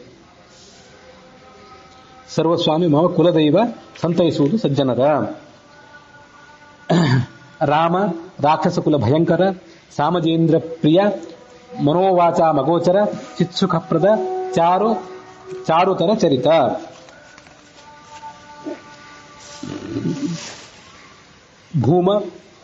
ಭೂ ಸ್ವರ್ಗ ಅಪವರ್ಗದ, ಕಾಮಧೇನು, ಸುಕಲ್ಪತರು, ಚಿಂತಾಮಣಿ. ಕೆಲವು ಕಡೆ ದೀರ್ಘ ಇದೆ, ಕೆಲವು ಕಡೆ ಹ್ರಸ್ವವೇ ಇದ್ದಿರಬೇಕು. ಯಾವುದೇನು ತಪ್ಪಲ್ಲ, ದೀರ್ಘವೇ ಇದೆ ಎಲ್ಲ ಕಡೆ. ನಿಮ್ಮ ಪುಸ್ತಕದಲ್ಲಿ ಹೇಗಿದೆ ನೋಡ್ರಿ, ದೀರ್ಘ. ವಸ್ತುತಃ ಹ್ರಸ್ವ ಇದ್ರೆ ಏನು ತಪ್ಪಲ್ಲ. ಭೂ ಸ್ವರ್ಗಾಪವರ್ಗದ, ಕಾಮಧೇನು, ಸುಕಲ್ಪತರು, ಚಿಂತಾಮಣಿ ಅಂತ ಬಹುಶಃ ಆ ಛಂದಸ್ಸಿಗೆ ಏನಾದ್ರು ಹೊಂದಾಣಿಕೆ ಆಗೋ ದೃಷ್ಟಿಯಿಂದ ಆ ಥರ ಮಾಡಿದ್ದಾರೆ ಅಂತ ಕಾಣಿಸ್ತದೆ. ಈ ಪಂಚರತ್ನ ಪ್ರಕಾಶಿಕಾದಲ್ಲಿ ಚಿಂತಾಮಣಿ ಎಂದನಿಪ ಅಂತ ಹ್ರಸ್ವನೇ ಇದೆ, ತಪ್ಪಲ್ಲ. ಇಲ್ಲ ಪಾಠ ಹೇಗಾದ್ರೂ ಇಟ್ಕೊಳ್ಳಿ.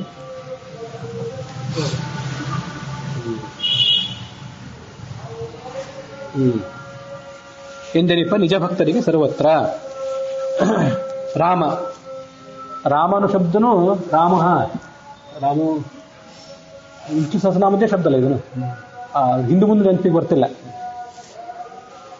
ಇರ್ಲಿ. ರಾಮ ಅಂದ್ರೆ ಯಾವನಲ್ಲಿ ಎಲ್ಲಾ ಭಕ್ತರು ಕೂಡ ಹೋಗಿ ಅವನ ಪಾದಕಮಲಗಳಿಗೆ ಬಿದ್ದು ಸಂತೋಷ ಪಡ್ತಾರೋ ಆತ ರಾಮ.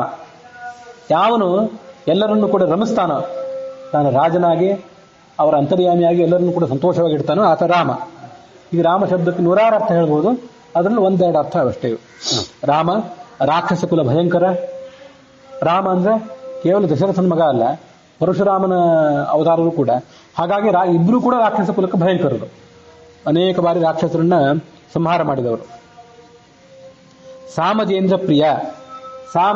ಸಾಮಜ ಅಂತಂದ್ರೆ ಆನೆ. ಸಾಮಜ ವರಗಮನ ಅಂತ ವರ್ಣನೆ ಮಾಡ್ತಾರೆ ನೋಡ್ರಿ. ಸಾಮಜವರ ಅಂದ್ರೆ ಗಜೇಂದ್ರ, ಆ ಗಜೇಂದ್ರದಂತೆ ಗಮನ ಇದ್ದವನು ಅಂತ. ಹಾಗಾಗಿ ಸಾಮಜೇಂದ್ರ ಅಂದ್ರೆ ಆನೆ, ಗಜೇಂದ್ರ. ಆ ಗಜೇಂದ್ರನನ್ನ ಮೊಸಳೆ ಕಾಲಿನಿಂದ ಬಿಡಿಸಿದ್ನಲ್ಲ, ಅದರ ಸ್ತೋತ್ರಕ್ಕೆ ಪ್ರೀತನಾಗಿ, ಆ ದೃಷ್ಟಿಯಿಂದ ಸಾಮಜೇಂದ್ರ ಪ್ರಿಯ ಅಂತ ಹೇಳಿದ್ರು. ರಾಮೋ ವಿರಾಮೋ ವಿರಜೋ ಮಾರ್ಗೋ ನಿಯೋ ನಯ ಪ್ರಭು ವಿಷ್ಣು ಸಹಸ್ರನಾಮ. ರಾಮನ ಈಗ ನೆನಪಿಗೆ ಬಂತು. ರಾಮ, ವಿರಾಮ, ಆರಾಮ, ಅಭಿರಾಮ ಹೇಗೂ ಹೆಸರಿಗೆ ಹೋಗ್ಬೋದು, ಅಷ್ಟು ಒಂದು ಜನಪ್ರಿಯವಾದ ಶಬ್ದ. ರಾಮೋ ವಿರಾಮೋ ವಿರಜ.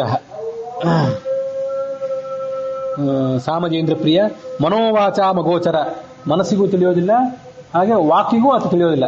ಯಥೋ ವಾಚೋ ನಿವರ್ತಂತೆ ಅಪ್ರಾಪ್ಯ ಮನಸಾ ಸಹ. ತೈತರಿಯ ಉಪನಿಷತ್ತಿನ ಅರ್ಥ ಇದೆ ಮನೋವಾಚ ಮಗೋಚರ ಅಂದ್ರೆ. ನಮ್ಮ ಮನಸ್ಸಿಗಂತೂ ತಿಳಿಯೋದೇ ಇಲ್ಲ, ವಾಕಿಗೂ ಆತ ತಿಳಿಯೋದಿಲ್ಲ. ಆದರೂ ಅನಿವಾರ್ಯ ಅವನ ವಾಕಿನಿಂದಲೇ ಸ್ತೋತ್ರ ಮಾಡಬೇಕು. ಅದು ಬಿಟ್ಟು ಪ್ರತ್ಯಕ್ಷ ಶಕ್ತಿ ಇಲ್ಲ, ಅನುಮಾನಕ್ಕಂತೂ ಸಾಧ್ಯವೇ ಇಲ್ಲ.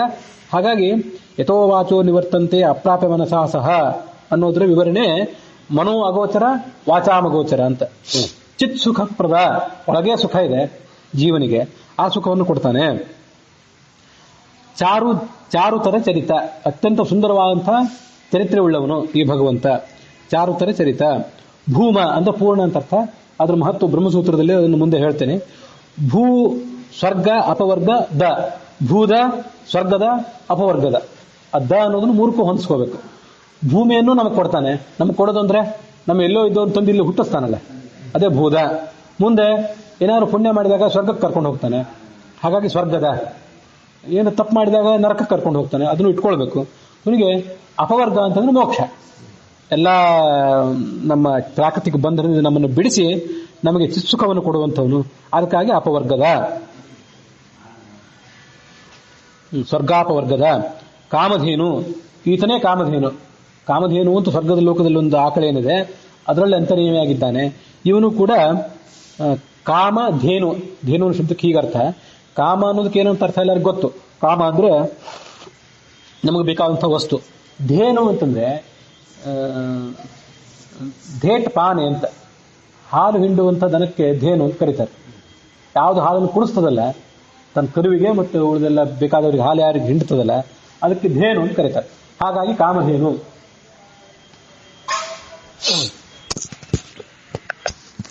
ಹಾಗಾಗಿ ತನ್ನ ಭಕ್ತರಾದವರಿಗೆ, ತನ್ನ ಮಕ್ಕಳಾದಂತಹ ಎಲ್ಲಾ ಜೀವರಿಗೆ ಆತ ಹಾಲು ಉಣಿಸುವವನು. ಆ ಕಾರಣಕ್ಕಾಗಿ ಆತ ಕಾಮಧೇನು. ಮುಂದೆ ಸುಕಲ್ಪತರು, ಅತ್ಯಂತ ಶ್ರೇಷ್ಠವಾದಂತಹ ಕಲ್ಪವೃಕ್ಷ ಈತ. ಕಲ್ಪವೃಕ್ಷ ಅಂತ ಸ್ವರ್ಗದ ಒಂದು ವೃಕ್ಷ, ಅದರಲ್ಲಿ ಅಂತರ್ಯಾಮಿ ಆಗಿರ್ತಕ್ಕಂಥವನು, ಅದರಂತೆ ಬೇಕಾದ್ದೆಲ್ಲವನ್ನು ಕೊಡುವಂಥವನು. ಚಿಂತಾಮಣಿ ಅಂತ ಒಂದು ಮಣಿ, ಆ ಮಣಿನೂ ಕೂಡ ಈತನೇ. ಚಿಂತಿತವಾದನ್ನೆಲ್ಲವನ್ನು ಕೂಡ ಕೊಡುವಂಥ ಮಣಿ. ಎಂದೆನಿಪ ನಿಜ ಭಕ್ತರಿಗೆ ಸರ್ವತ್ರ, ಸಂಸಾರದಲ್ಲಿದ್ದಾಗಲೂ ಅಷ್ಟೇ, ಮೇಲ್ ಹೋದಾಗಲೂ ಅಷ್ಟೇ, ಎಲ್ಲಾ ಕಡೆನೂ ಕೂಡ ತನ್ನ ಭಕ್ತರಾದವರಿಗೆ ಈತ ಎಲ್ಲವನ್ನು ಕೂಡ ಬೇಕಾದೆಲ್ಲವನ್ನು ಕೂಡ ಕೊಡ್ತಾನೆ. ಈಗ ನಾವು ನೋಡ್ಬೇಕಾದ್ದೇನು ಶಬ್ದ ಅಂದ್ರೆ, ಈ ಭೂಮ ಅಂತ ಶಬ್ದ ಬಂತು ನೋಡ್ರಿ. ಇದು ಬಹಳ ಮಹತ್ವದ ಶಬ್ದ. ಅದು ಬ್ರಹ್ಮಸೂತ್ರಗಳಲ್ಲಿ ಮತ್ತು ಬ್ರಹ್ಮಸೂತ್ರ ಭಾಷ್ಯಗಳಲ್ಲಿ ಬಿತ್ತರಗೊಂಡಿರುವಂತಹ ಶಬ್ದ. ಬ್ರಹ್ಮಸೂತ್ರಗಳಲ್ಲಿ ಕನಿಷ್ಠ ಎರಡು ಕಡೆ, ಮತ್ತೊಂದು ಎಲ್ಲಾದ್ರೂ ಇದ್ದಿರಬಹುದು, ಭೂಮ ಸಂಪ್ರಸಾದಾದಭ್ಯುಪದೇಶಾತ್ ಅಂತ ಒಂದು ಸೂತ್ರ, ಇದು ಬ್ರಹ್ಮಸೂತ್ರದಲ್ಲಿ ಬಂದಿದೆ. ಮತ್ತೆ ಈಗ ನಾನು ಓದಿದ ಸೂತ್ರ ಇದು. ಇನ್ನು ಇದು 1ನೇ ಅಧ್ಯಾಯದಲ್ಲಿ 3ನೇ ಪಾದದಲ್ಲಿ 8ನೇ ಸೂತ್ರ. ನಿಮ್ಮಲ್ಲಿ ಯಾರಾದರೂ ಬ್ರಹ್ಮಸೂತ್ರ ಭಾಷೆಗಳನ್ನ, ತತ್ವಪ್ರಕಾಶಿಕವನ್ನ ಅಧ್ಯಯನ ಮಾಡ್ತಿದ್ದೀರಿ ಕೆಲವರು, ಅವರು ಈ ಸಂಖ್ಯೆಯನ್ನು ಗುರುತು ಹಾಕೊಡ್ರಿ. 1, 3, 8 ಬ್ರಹ್ಮಸೂತ್ರದ ಕನ್ನಡ ಅನುವಾದಗಳನ್ನ ಇತ್ಯಾದಿಗಳನ್ನ ನೀವು ನೋಡುವಾಗ ಅದನ್ನ ನೋಡಿದರೆ ನಾಳೆ ಮತ್ತೆ ಹರಿಕಥಾಮೃತ ಸಾರಿಕ ಅದನ್ನು ಹೊಂದಾಣಿಕೆ ಮಾಡಿಕೊಂಡು ನೀವು ಅಭ್ಯಾಸ ಮಾಡಬಹುದು. ಭೂಮಾ ಸಂಪ್ರಸಾದಾದ ಅಭ್ಯುಪದೇಶ ಅಂತ ಒಂದು ಸೂತ್ರ. ಓಂ ಭೂಮ್ನಃ ಕೃತವಜ್ಜಾಯಸ್ತ್ವಂ ತಥಾಚ ದರ್ಶಯತಿ ಅಂತ ಮತ್ತೊಂದು ಸೂತ್ರ. ಭಗವಂತನನ್ನ ಭೂಮ ಅಂತ ಉಪಾಸನೆ ಮಾಡ್ಬೇಕಂತ. ಅದೇನು ಭೂಮ ಅಂತಂದ್ರೆ, ಭೂಮ ಅಂದ್ರೆ ಅತ್ಯಂತ ಪೂರ್ಣ ಅಂತ ಅರ್ಥ. ಬೇರೆ ಏನನ್ನಾದ್ರೂ ಉಪಾಸನೆ ಮಾಡ್ಲಿಕ್ಕೆ ನಿಮ್ಗೆ ತಿಳಿಲಿ ಬಿಡ್ಲಿ, ಅವನು ಪೂರ್ಣ ಅಂತ ಉಪಾಸನೆ ಮಾಡ್ರಿ ಅಂತ. ಅದು ಪೂರ್ಣ ಅಂತ ಅದೇ ಶಬ್ದ ಹೇಳ್ಬಿಡ್ಬೋದಲ್ಲ ಅಂತಂದ್ರೆ ಹಾಗಲ್ಲ. ಇವೆಲ್ಲ ಉಪನಿಷತ್ತಿನಲ್ಲಿ ಬಂದಿರುವಂತ ಶಬ್ದಗಳು. ಹಾಗಾಗಿ ಭೂಮ ಅಂದ್ರು, ಬ್ರಹ್ಮ ಅಂದ್ರು, ವಿಷ್ಣು ಅಂತಂದ್ರು, ಆತ್ಮ ಅಂದ್ರು, ಎಲ್ಲ ಶಬ್ದಗಳಿಗೆ ಅದೇ ಅರ್ಥ. ವಸ್ತುತಃ ಭಗವಂತನ ಸಕಲ ಗುಣ ಪರಿಪೂರ್ಣತ್ವವನ್ನು ವರ್ಣನೆ ಮಾಡದೇ ಇರುವಂತಹ ಶಬ್ದವೇ ಇಲ್ಲ. ಪ್ರತಿಯೊಂದು ಶಬ್ದಗಳಿಗೂ ಕೂಡ ಆ ಭಗವಂತನನ್ನು ಸಕಲ ಗುಣ ಪರಿಪೂರ್ಣತ್ವವನ್ನು ಹೇಳುವುದರಲ್ಲೇ ಉದ್ದೇಶ. ಎಲ್ಲ ಓಂಕಾರದ 3 ಪಾದಗಳಿಗೆ, ಭೂ ಭೂಹ ಸುವಹ ಅನ್ನುವಂಥ 3 ಪಾದಗಳಿಗೆ, ಗಾಯತ್ರಿಯ 3 ಪಾದಗಳಿಗೆ, ಪುರುಷ ಸೂಕ್ತದ 3 ವರ್ಗಗಳಿಗೆ, ಯಜುಸ್ ಸಾಮ ಅನ್ನುವಂಥ 3 ವೇದಗಳಿಗೆ, ಇವೆಲ್ಲದಕ್ಕೂ ಕೂಡ ಭಗವಂತನ ಗುಣಪೂರ್ಣತ್ವವನ್ನು ಹೇಳೋದೇ ಉದ್ದೇಶ. ಅದನ್ನೇ ಸಂಕ್ಷಿಪ್ತವಾಗಿ ತಗೊಂಡ್ಬಿಟ್ರೆ ಭೂಮ, ಬ್ರಹ್ಮ, ವಿಷ್ಣು, ಆತ್ಮ, ಅದಕ್ಕೆಲ್ಲದಕ್ಕೂ ಕೂಡ ಭಗವಂತನ ಗುಣಪೂರ್ಣ ಅನ್ನೋ ಅರ್ಥ ಬಂದೇ ಬಿಡ್ತದೆ. ಕೃಷ್ಣ, ಎಲ್ಲ ಶಬ್ದಗಳಿಗೂ ಅದೇನು ಅಂತಂದ್ರೆ, ಭೂಮ್ನಃ ಕೃತವಜ್ಜಾಯಸ್ತ್ವಂ, ಭಗವಂತನ ಉಳಿದೆಲ್ಲಾ ಗುಣಗಳಿಗಿಂತ ಅವನನ್ನು ಪೂರ್ಣ ಅಂತಂದ್ರೆ, ಪೂರ್ಣ ಜ್ಞಾನ, ಪೂರ್ಣ ಶಕ್ತಿ, ಪೂರ್ಣ ಆನಂದ, ಪೂರ್ಣ ಐಶ್ವರ್ಯ, ಇದೆಲ್ಲ ನಿಮ್ಗೆ ಉಪಾಸನೆ ಮಾಡ್ಲಿಕ್ಕೆ ಉಳಿದು ಶಕ್ತಿ, ಜ್ಞಾನ, ಐಶ್ವರ್ಯ ನಿಮ್ಗೆ ನೆನಪಿಗೆ ಬಂತು ಬಿಟ್ಟು ಏನು ತಲೆ ಕೆಡಿಸ್ಕೋಬೇಡ್ರಿ. ಪೂರ್ಣ ಅಂದ್ರೆ ಸಾಕು. ಭೂಮ ಅಂತ ಶಬ್ದ ಒಂದು ಸ್ವಲ್ಪ ಇದು ಅಪರಿಚಿತ ಶಬ್ದ. ಇದು ಲೌಕಿಕರಿಗೆ, ಪಾಮರರಿಗೆ ಅಪರಿಚಿತವಾದ ಶಬ್ದ. ಅದನ್ನ ಬಿಟ್ಟು ಬಿಡ್ರಿ. ಕೊನೆ ಪೂರ್ಣ ಅಂತ ಅಂದ್ರೂ ತಿಳ್ಕೊಳ್ರಿ. ಆದ್ರೆ ಶಾಸ್ತ್ರೀಯವಾದ ಶಬ್ದಗಳು ಇವೆಲ್ಲ. ಭೂಮ ಇದನ್ನು ಸಾಧ್ಯವಾದ್ರೆ ನೆನ್ಪಿಟ್ಕೊಳ್ರಿ. ಯಾಕೆಂದ್ರೆ ಆ 3ನೇ ಅಧ್ಯಾಯದ 3ನೇ ಪಾದದಲ್ಲಿ 59ನೇ ಸೂತ್ರ ಇದು. ಇದನ್ನು ಕೂಡ ಬೇಕಾದ್ರೆ ಗುರುತು ಹಾಕೊಳ್ಬಹುದು. 3:3:59. ಸರ್ವಗುಣೇಶು ಭೂಮ ಗುಣಸ್ಯ ಜಾಯಸ್ತ್ವಂ, ಭಗವಂತನ ಎಲ್ಲಾ ಗುಣಗಳಲ್ಲಿಯೂ ಕೂಡ ಪೂರ್ಣ ಗುಣ ಅಂತ ಅನ್ನೋದು ಅತ್ಯಂತ ಶ್ರೇಷ್ಠವಾದ್ದು. ಅರ್ಧ ಜ್ಞಾನ, ಅರ್ಧ ಕಾರುಣ್ಯ, ಅರ್ಧ ಶಕ್ತಿ, ಅರ್ಧ ಬಲ, ಅರ್ಧ ವೀರ್ಯ, ಹೀಗಲ್ಲ ಭಗವಂತನ ಜ್ಞಾನ, ಆನಂದ, ಶಕ್ತಿ ಇದೆಲ್ಲವೂ ಕೂಡ ಪೂರ್ಣನೇ. ಅದಕ್ಕಾಗಿ ನೀವು ಕೃಷ್ಣ ಮಂತ್ರವನ್ನ ಪುರುಷರು ಜಪ ಮಾಡ್ತಾರೆ. ಸ್ತ್ರೀಯರು ಕೂಡ ಈ ಗುರುಮಂತ್ರ ಉಪದೇಶ ತಗೊಂಡಿರ್ತಾರಲ್ಲ, ಅವರು ಕೃಷ್ಣ ಮಂತ್ರವನ್ನ ಓಂಕಾರ ರಹಿತವಾಗಿ ಕ್ಲೀಂ ಅಂತ ಆ ಕಡೆ ಈ ಕಡೆ ಸೇರಿಸಿ ಉಪಾಸನೆ ಮಾಡ್ತಿರ್ತಾರೆ. ಅಲ್ಲೂ ಆ ಕೃಷ್ಣ ಮಂತ್ರದ ಈ ಅಂಗನ್ಯಾಸ, ಕರನ್ಯಾಸ, ಪೂರ್ಣ ಜ್ಞಾನಾತ್ಮನೆ, ಮೊನ್ನೆ ಈಗೊಂದು ವಾರದಿಂದ ಹೇಳಿದ್ದೆ. ಪೂರ್ಣ ಜ್ಞಾನಾತ್ಮನೆ ಹೃದಯಾಯ ನಮಃ, ಪೂರ್ಣೈಶ್ವರ್ಯಾತ್ಮನೆ ಶಿರಸೇ ಸ್ವಾಹ, ಪೂರ್ಣ ಪ್ರಭಾತ್ಮನೆ ಶಿಖಾಯೋಷಟ್, ಪೂರ್ಣಾನಂದಾತ್ಮನೆ ಗೋಚಾಯು ಹುಂ. 2 ಕವಚಗಳಿಗೆ ಪೂರ್ಣ ಆನಂದ. ಎಷ್ಟು? ಯಾಕೆಂದ್ರೆ ಮೋದ ಪ್ರಮೋದ ಅನ್ನುವಂಥ 2 ಆನಂದಗಳು. ಇದು ಈ ಅರ್ಥ ನನಗೂ ಗೊತ್ತಿರ್ಲಿಲ್ಲ ಹಿಂದೆ. ಈಗ ಹೇಳುವಾಗ ನನಗೂ ತಲೆಗೆ ಬಂತು. ಭಗವಂತ ಪೂರ್ಣಾನಂದಾತ್ಮ ಅಂತ 2 ಕವಚ, ಈ ತೋಳಗಳನ್ನು ಮುಟ್ಕೋಬೇಕು. ಯಾಕೆಂದ್ರೆ ಒಂದು ಮೋದ, ಒಂದು ಪ್ರಮೋದ. ಎಷ್ಟು ಅರ್ಥ ಇದೆ. ಹೀಗೆ ಇದನ್ನ ಸ್ತ್ರೀಯರು ಅನುಸಂಧಾನ ಮಾಡಬಹುದು. ಯಾಕಂದ್ರೆ ನೀವು ಕೃಷ್ಣ ಮಂತ್ರ ಎಲ್ಲ ಗುರುಮಂತ್ರ ಉಪದೇಶ ತಗೊಂಡಿರ್ತೀರಿ. ಪೂರ್ಣಾನಂದ ಆತ್ಮೇ ಕವಚಾಯ ಹುಂ, ಪೂರ್ಣ ಶಕ್ತಿ ಆತ್ಮೆ ಅಸ್ತ್ರಾಯ ಫಟ ಅಂತ ಮಾಡ್ತೀರಿ. ಇಷ್ಟೆಲ್ಲ ಮಾಡಿ ಮುಂದೆ ಕೃಷ್ಣ ಮಂತ್ರ ಜಪ ಮಾಡ್ತೀರಿ. ಆ ಕೃಷ್ಣ ಮಂತ್ರ ಜಪ ಇರೋದೇ ಪೂರ್ಣತ್ವದ ಅನುಸಂಧಾನಕ್ಕಾಗಿ, ಅದರ ಧ್ಯಾನದಲ್ಲೇ ಇರೋದೇ ಹಾಗೆ.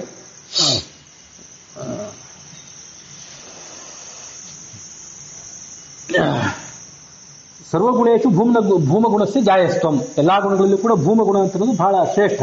ಯಾಕೆಂದ್ರೆ ಸರ್ವತ್ರ ಸಹಭಾವ, ಭಗವಂತನನ್ನ ಪೂರ್ಣ ಆನಂದ ಅಲ್ಲಿ ಪೂರ್ಣ ಇದೆ, ಪೂರ್ಣ ಐಶ್ವರ್ಯ ಅಲ್ಲಿ ಐಶ್ವರ್ಯ ಇದೆ, ಪೂರ್ಣ ಶಬ್ದ ಇದೆ, ಪೂರ್ಣ ಪ್ರಭಾ ಅತ್ಯಂತ ಕಾಂತಿ ಇದ್ದವನು ಅಲ್ಲಿಯೂ ಪೂರ್ಣ ಇದೆ, ಪೂರ್ಣ ಆನಂದ ಅಲ್ಲಿಯೂ ಪೂರ್ಣ ಇದೆ. ಪೂರ್ಣ ಅನ್ನೋದು ನೀವು ಎಲ್ಲೂ ಬಿಟ್ಟಿರ್ಲಿಕ್ಕೆ ಆಗೋದೇ ಇಲ್ಲ. ಪೂರ್ಣ ಮದಃ ಪೂರ್ಣ ಮಿದಂ ಪೂರ್ಣಾತ್ ಪೂರ್ಣ ಮುದಚ್ಯತೆ ಪೂರ್ಣಸ್ಯ ಪೂರ್ಣಮಾದಾಯ ಪೂರ್ಣಮೇವಾವಶಿಷ್ಯತೆ. ಪೂರ್ಣ ಅನ್ನೋದು ಎಲ್ಲೂ ಹೋಗಲೇ ಇಲ್ಲ. ಅದು ಅವನು ಪೂರ್ಣ, ಅವನ ಭಕ್ತರು ಕೆಲವರೆಲ್ಲ ಪೂರ್ಣ ಪ್ರಜ್ಞರೇ, ಹಾಗಾಗಿ ಪೂರ್ಣ ಅನ್ನೋದು ಎಲ್ಲೂ ಹೋಗಲೇ ಇಲ್ಲ. ಅದಕ್ಕೊಂದು ದೃಷ್ಟಾಂತ ಕೊಡ್ತಾರೆ, ಅದು ಯಜ್ಞದ ದೃಷ್ಟಾಂತ, ಅದೇನು ನಮ್ಗೆ ಈಗ ಬೇಡ. ಅಂತೂ ಪೂರ್ಣ ಅನ್ನೋದು ಭಗವಂತನ ಎಲ್ಲಾ ಗುಣಗಳ ಜೊತೆಗೆ ಇರಬೇಕಾದದ್ದು. ಭೂಮೈವ ದೇವ ಪರಮೋಹ್ಯುಪಾಸ್ಯ ನೈವಾ ಭೂಮಾ ಫಲಮೇಶಾಂ ವಿಧತ್ತೆ. ಇದು ಒಂದು ಯಾವುದೋ ವೇದವನ್ನ, ಒಂದು ಗೌಪವನ ವೇದ ಅಂತ ಒಂದು ವೇದ, ಅದನ್ನ ಆಚಾರ್ಯ ಉದಾಹರಣೆ ಕೊಡ್ತಾರೆ ಇಲ್ಲಿ. ಭೂಮೈವ ದೇವ ಪರಮೋಹ್ಯುಪಾಸ್ಯ, ಯಾವ ದೇವ ಪೂರ್ಣನಾಗಿದ್ದಾನೋ ಅವನನ್ನೇ ಉಪಾಸನೆ ಮಾಡ್ರಿ. ಯಾಕೆಂತಂದ್ರೆ ನೈವ ಅಭೂಮ ಫಲಮೇಶಾಂ ವಿಧತ್ತೆ, ಯಾರೋ ಸ್ವಯಂ ಅಪೂರ್ಣ ಅವನು ನಿಮ್ಗೇನು ಕೊಡ್ತಾನೆ? ಅವನು ತಾನು ಪೂರ್ಣವಾಗಿದೆ ಏನಾದರೂ ನಿಮಗೆ ಕೊಡಬಲ್ಲ, ಅಪೂರ್ಣರಾದರೂ ನಿಮ್ಗೇನು ಕೊಡಲಾರನು. ತಸ್ಮಾತ್ ಭೂಮ ಗುಣತಃ ವೈ ವಿಶಿಷ್ಟ, ಈ ಭಗವಂತ ಭೂಮಗುಣದಲ್ಲಿ ವಿಶಿಷ್ಟನಾಗಿದ್ದಾನೆ. ಯಥಾಕೃತು ಕರ್ಮ ಮಧ್ಯೆ ವಿಶಿಷ್ಟ ಇತಿ ಗೌಪವನ ಶ್ರುತಿ. ಇದು ಇನ್ನೊಂದ್ಸರಿ ಸಂಖ್ಯೆ ಬೇಕಾದ್ರೆ ಬರ್ಕೊಟ್ರಿ. 3ನೇ ಅಧ್ಯಾಯ 3ನೇ ಪಾದ 29ನೇ ಸೂತ್ರ. ಇದು ಒಂದ್ ಕಡೆ ಬಂದಿದ್ದು. ಇನ್ನ 1ನೇ ಅಧ್ಯಾಯದಲ್ಲಿ 3ನೇ ಪಾದದಲ್ಲಿ 8ನೇ ಸೂತ್ರ ಕೂಡ ಹೀಗಿದೆ.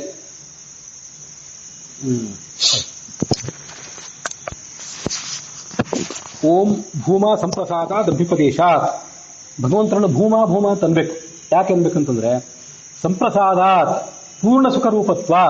ಪ್ರಸಾದ ಅಂತ ಹೆಸರಿಕೊಂಡು ಬಹಳ ಜನ ಇರ್ತಾರೆ. ಸಂಪ್ರಸಾದ, ಸುಪ್ರಸಾದ. ಸುಪ್ರಸಾದ ಅಂತ ಅನ್ನೋದು ವಿಷ್ಣು ಸಹಸ್ರನಾಮದಲ್ಲಿ ಬಂದಿದ್ದು. ಸುಪ್ರಸಾದ ಪ್ರಸನ್ನಾತ್ಮ ಅಂತ. ಹಾಗೆ ಇನ್ನೊಂದು ಹೆಸರು ಸಂಪ್ರಸಾದ ಅಂತ. ಇದೆಲ್ಲ ಇಟ್ಕೊಂಡ್ಬಿಟ್ರೆ ನಮಗೆ ನೇರವಾಗಿ ಭಾಷ್ಯದ ಬ್ರಹ್ಮಸೂತ್ರ ಭಾಷ್ಯದ್ದು ಬ್ರಹ್ಮಸೂತ್ರಗಳದ್ದು ನೆನಪಾಗ್ತದೆ. ಅಪರೂಪದ ಹೆಸರುಗಳನ್ನು ಹುಡುಕಾಡುವವರಿಗೆ ಇವೆಲ್ಲ ಕೆಲವು ಹೆಸರುಗಳು. ಸಂಪ್ರಸಾದ ಯಾಕೆಂದ್ರೆ ಪೂರ್ಣ ಸುಖ ಆದ್ರಿಂದ ಆತ ಸಂಪ್ರಸಾದ ಅಂತ ಕರೆಸ್ಕೋತಾನೆ. ಆದ್ರಿಂದ ಆತನನ್ನ ಭೂಮ ಅಂತ ಕರಿಬೇಕು. ಮತ್ತು ಅಧ್ಯುಪದೇಶಾತ್, ಉಪನಿಷತ್ತು ಆತನನ್ನ, ವೇದಗಳು ಆತನನ್ನ ಎಲ್ಲರಿಗಿಂತ ಮೇಲಿರುವವನು ಅಂತ ವರ್ಣನೆ ಮಾಡಿವೆ. ಅಧಿ ಅಂದ್ರೆ ಅಧಿಕ, ಉಪದೇಶ ಅಂತ ವರ್ಣನೆ ಮಾಡೋದು. ಅಧ್ಯುಪದೇಶಾತ್ ಸರ್ವೇಶಾಂ ಉಪರಿ ಅಂದ್ರೆ ಎಲ್ಲರ ಮೇಲೆ, ಉಪದೇಶಾತ್ಯ ವಿಷ್ಣುರೇವ ಭೂಮ, ಅವನೇ ಭೂಮ. ಯಾಕೆಂದ್ರೆ ಸಹಸ್ರ ಶೀರ್ಷಂ ದೇವಂ ವಿಶ್ವಾಕ್ಷಂ ವಿಶ್ವಶಂಭುವಂ ವಿಶ್ವಂ ನಾರಾಯಣಂ ದೇವಾಕ್ಷರಂ ಪರಮಂ ಪದಂ. ಅತ್ಯಂತ ಶ್ರೇಷ್ಠವಾದ ಸ್ಥಾನ ಇದು. ವಿಶ್ವತಃ ಪರಮಾನ್ ನಿತ್ಯಂ, ಇದು ನಾರಾಯಣ ಸೂಕ್ತ ಅಂತದೊಂದು ಪುರುಷ ಸೂಕ್ತಕ್ಕೆ ಸಮಾನವಾದಂತ ಒಂದು ಸೂಕ್ತ. ತಮುತ್ಕ್ರಾಮಂತಂ ಪ್ರಾಣೋ ಅನುಕ್ರಾಮತಿ ಇತ್ಯಾದಿನ ಅದ್ಬಿಟ್ರೆ ಅದೇನು ಇಲ್ಲಿ ಸಂಬಂಧ ಇಲ್ಲ. ಹೀಗೆ ಓಂ ಸಂಪ್ರಸಾದ ಅಧ್ಯುಪದೇಶಾತ್, ಇದು ಒಂದು ಸೂತ್ರ. 1ನೇ ಅಧ್ಯಾಯದ 3ನೇ ಪಾದದ 8ನೇ ಸೂತ್ರ. ಮತ್ತೊಂದು ಭೂಮ್ನಃ ಕೃತವಜ್ಜಾಯಸ್ತೋಮ್ ಅಂತ 3ನೇ ಅಧ್ಯಾಯದ 3ನೇ ಪಾದದ 59ನೇ ಸೂತ್ರ. ಇವೆರಡನ್ನು ನೆನಪಿಟ್ಕೊಂಡು ದಾಸರು ಭೂಮ ಅಂತ ಹೇಳಿದರು. ಅಷ್ಟು ಅರ್ಥ ಇದ್ದ ಶಬ್ದ ಅದು. ಹಾಗಾಗಿ ಇಂಥವನ್ನೆಲ್ಲ ಸ್ತ್ರೀಯರು ಕೂಡ ಭಗವಂತನಿಗೆ ಮಂಗಳಾರತಿ ಮಾಡುವಾಗ, ಭಗವಂತನ ನಮಸ್ಕಾರ ಮಾಡುವಾಗ ಮಾಡಿಕೊಂಡ್ರೆ ಗುಣ ಅಂತ ಭಗವಂತ ಗುಣಪೂರ್ಣ ಅಂತ ನೆನಪಿಟ್ಕೊಂಡು ಮಾಡಲಿಕ್ಕೆ ಬಹಳ ಸುಲಭ ಆಗ್ತದೆ. ಭೂ ಸ್ವರ್ಗ ಅಪವರ್ಗದ ಕಾಮಧೇನು ಸುಕಲ್ಪತರು ಚಿಂತಾಮಣಿ ಎಂದೆನಿಪ ನಿಜ ಭಕ್ತರಿಗೆ ಸರ್ವತ್ರ. ಇಲ್ಲಿಗೆ ಈ 27ನೇಯ ದೇವತಾನುಕ್ರಮಣಿಕ ಸಂಧಿ ಏನಿದೆ ಅದರ 3 ಪದ್ಯಗಳು ಇವತ್ತು ಮೂರೇ ಪದ್ಯ ನಮಗೆ ನೋಡ್ಲಿಕ್ಕೆ ಸಾಧ್ಯ ಆಯ್ತು. ಯಾಕಂದ್ರೆ ಶಾಸ್ತ್ರದ ಅರ್ಥವನ್ನು ಹೆಚ್ಚು, ಸರ್ವಮೂಲವನ್ನು ಹೆಚ್ಚು ಒಳಗೊಂಡದ್ದು. ಶ್ರೀಮದ್ ಆಚಾರ್ಯರು ಮತ್ತು ಅವರ ಅನುಗುರಾದಂಥವರು ಬ್ರಹ್ಮಸೂತ್ರಗಳಲ್ಲಿ, ಬ್ರಹ್ಮಸೂತ್ರ ಭಾಷ್ಯದಲ್ಲಿ, ಟೀಕಾ ಟಿಪ್ಪಣಿಗಳಲ್ಲಿ ಏನು ವಿಷಯ ಇದೆ ಅಂತ ಅನ್ನೋದನ್ನೆಲ್ಲ ಯಥಾಶಕ್ತಿಯಾಗಿ ನಾನು ಹೇಳಿದೆ. ಅರ್ಥ ಅಲ್ಲಿ ಹೆಚ್ಚಿದೆ, ನಮ್ಮ ಯೋಗ್ಯತಾ ಏನೋ ಅಷ್ಟು ನಾನು ಹೇಳಿದೆ. ಈ ಭಾಗ ಆ ಬ್ರಹ್ಮಸೂತ್ರದ ರಚನೆಯನ್ನು ಮಾಡಿದಂಥ ಆ ಪೂರ್ಣಪ್ರಜ್ಞರು, ಆ ಪೂರ್ಣಪ್ರಜ್ಞರ ಅಂತರ್ಯಾಮಿಯಾಗಿರ್ತಕ್ಕಂಥ ಲಕ್ಷ್ಮೀನಾರಾಯಣ, ಆತ ಭೂಮ ಇತ್ಯಾದಿ ಶಬ್ದಗಳಿಂದ ವಾಚ್ಯನಾದವನು, ವಿಷ್ಣು ಸಹಸ್ರನಾಮದಿಂದ ಪ್ರತಿಪಾದ್ಯನಾದವನು, ಛಾಂದೋಗ್ಯ ಉಪನಿಷತ್ತಿನ ಭಾಷ್ಯದಿಂದ ಪ್ರತಿಪಾದಿತನಾದವನು, ಬ್ರಹ್ಮಸೂತ್ರಗಳ ಭಾಷ್ಯದ ಅರ್ಥಭೂತನಾದವನು. ಅಂತಹ ಭಗವಂತನಿಗೆ ಇದು ಅರ್ಪಿತ ಆಗಲಿ ಅನ್ನುವುದಕ್ಕೆ ಇವತ್ತಿನ ಈ ಭಾಗ ಸಮಾಪ್ತಿಯನ್ನು ಕಂಡಿದೆ.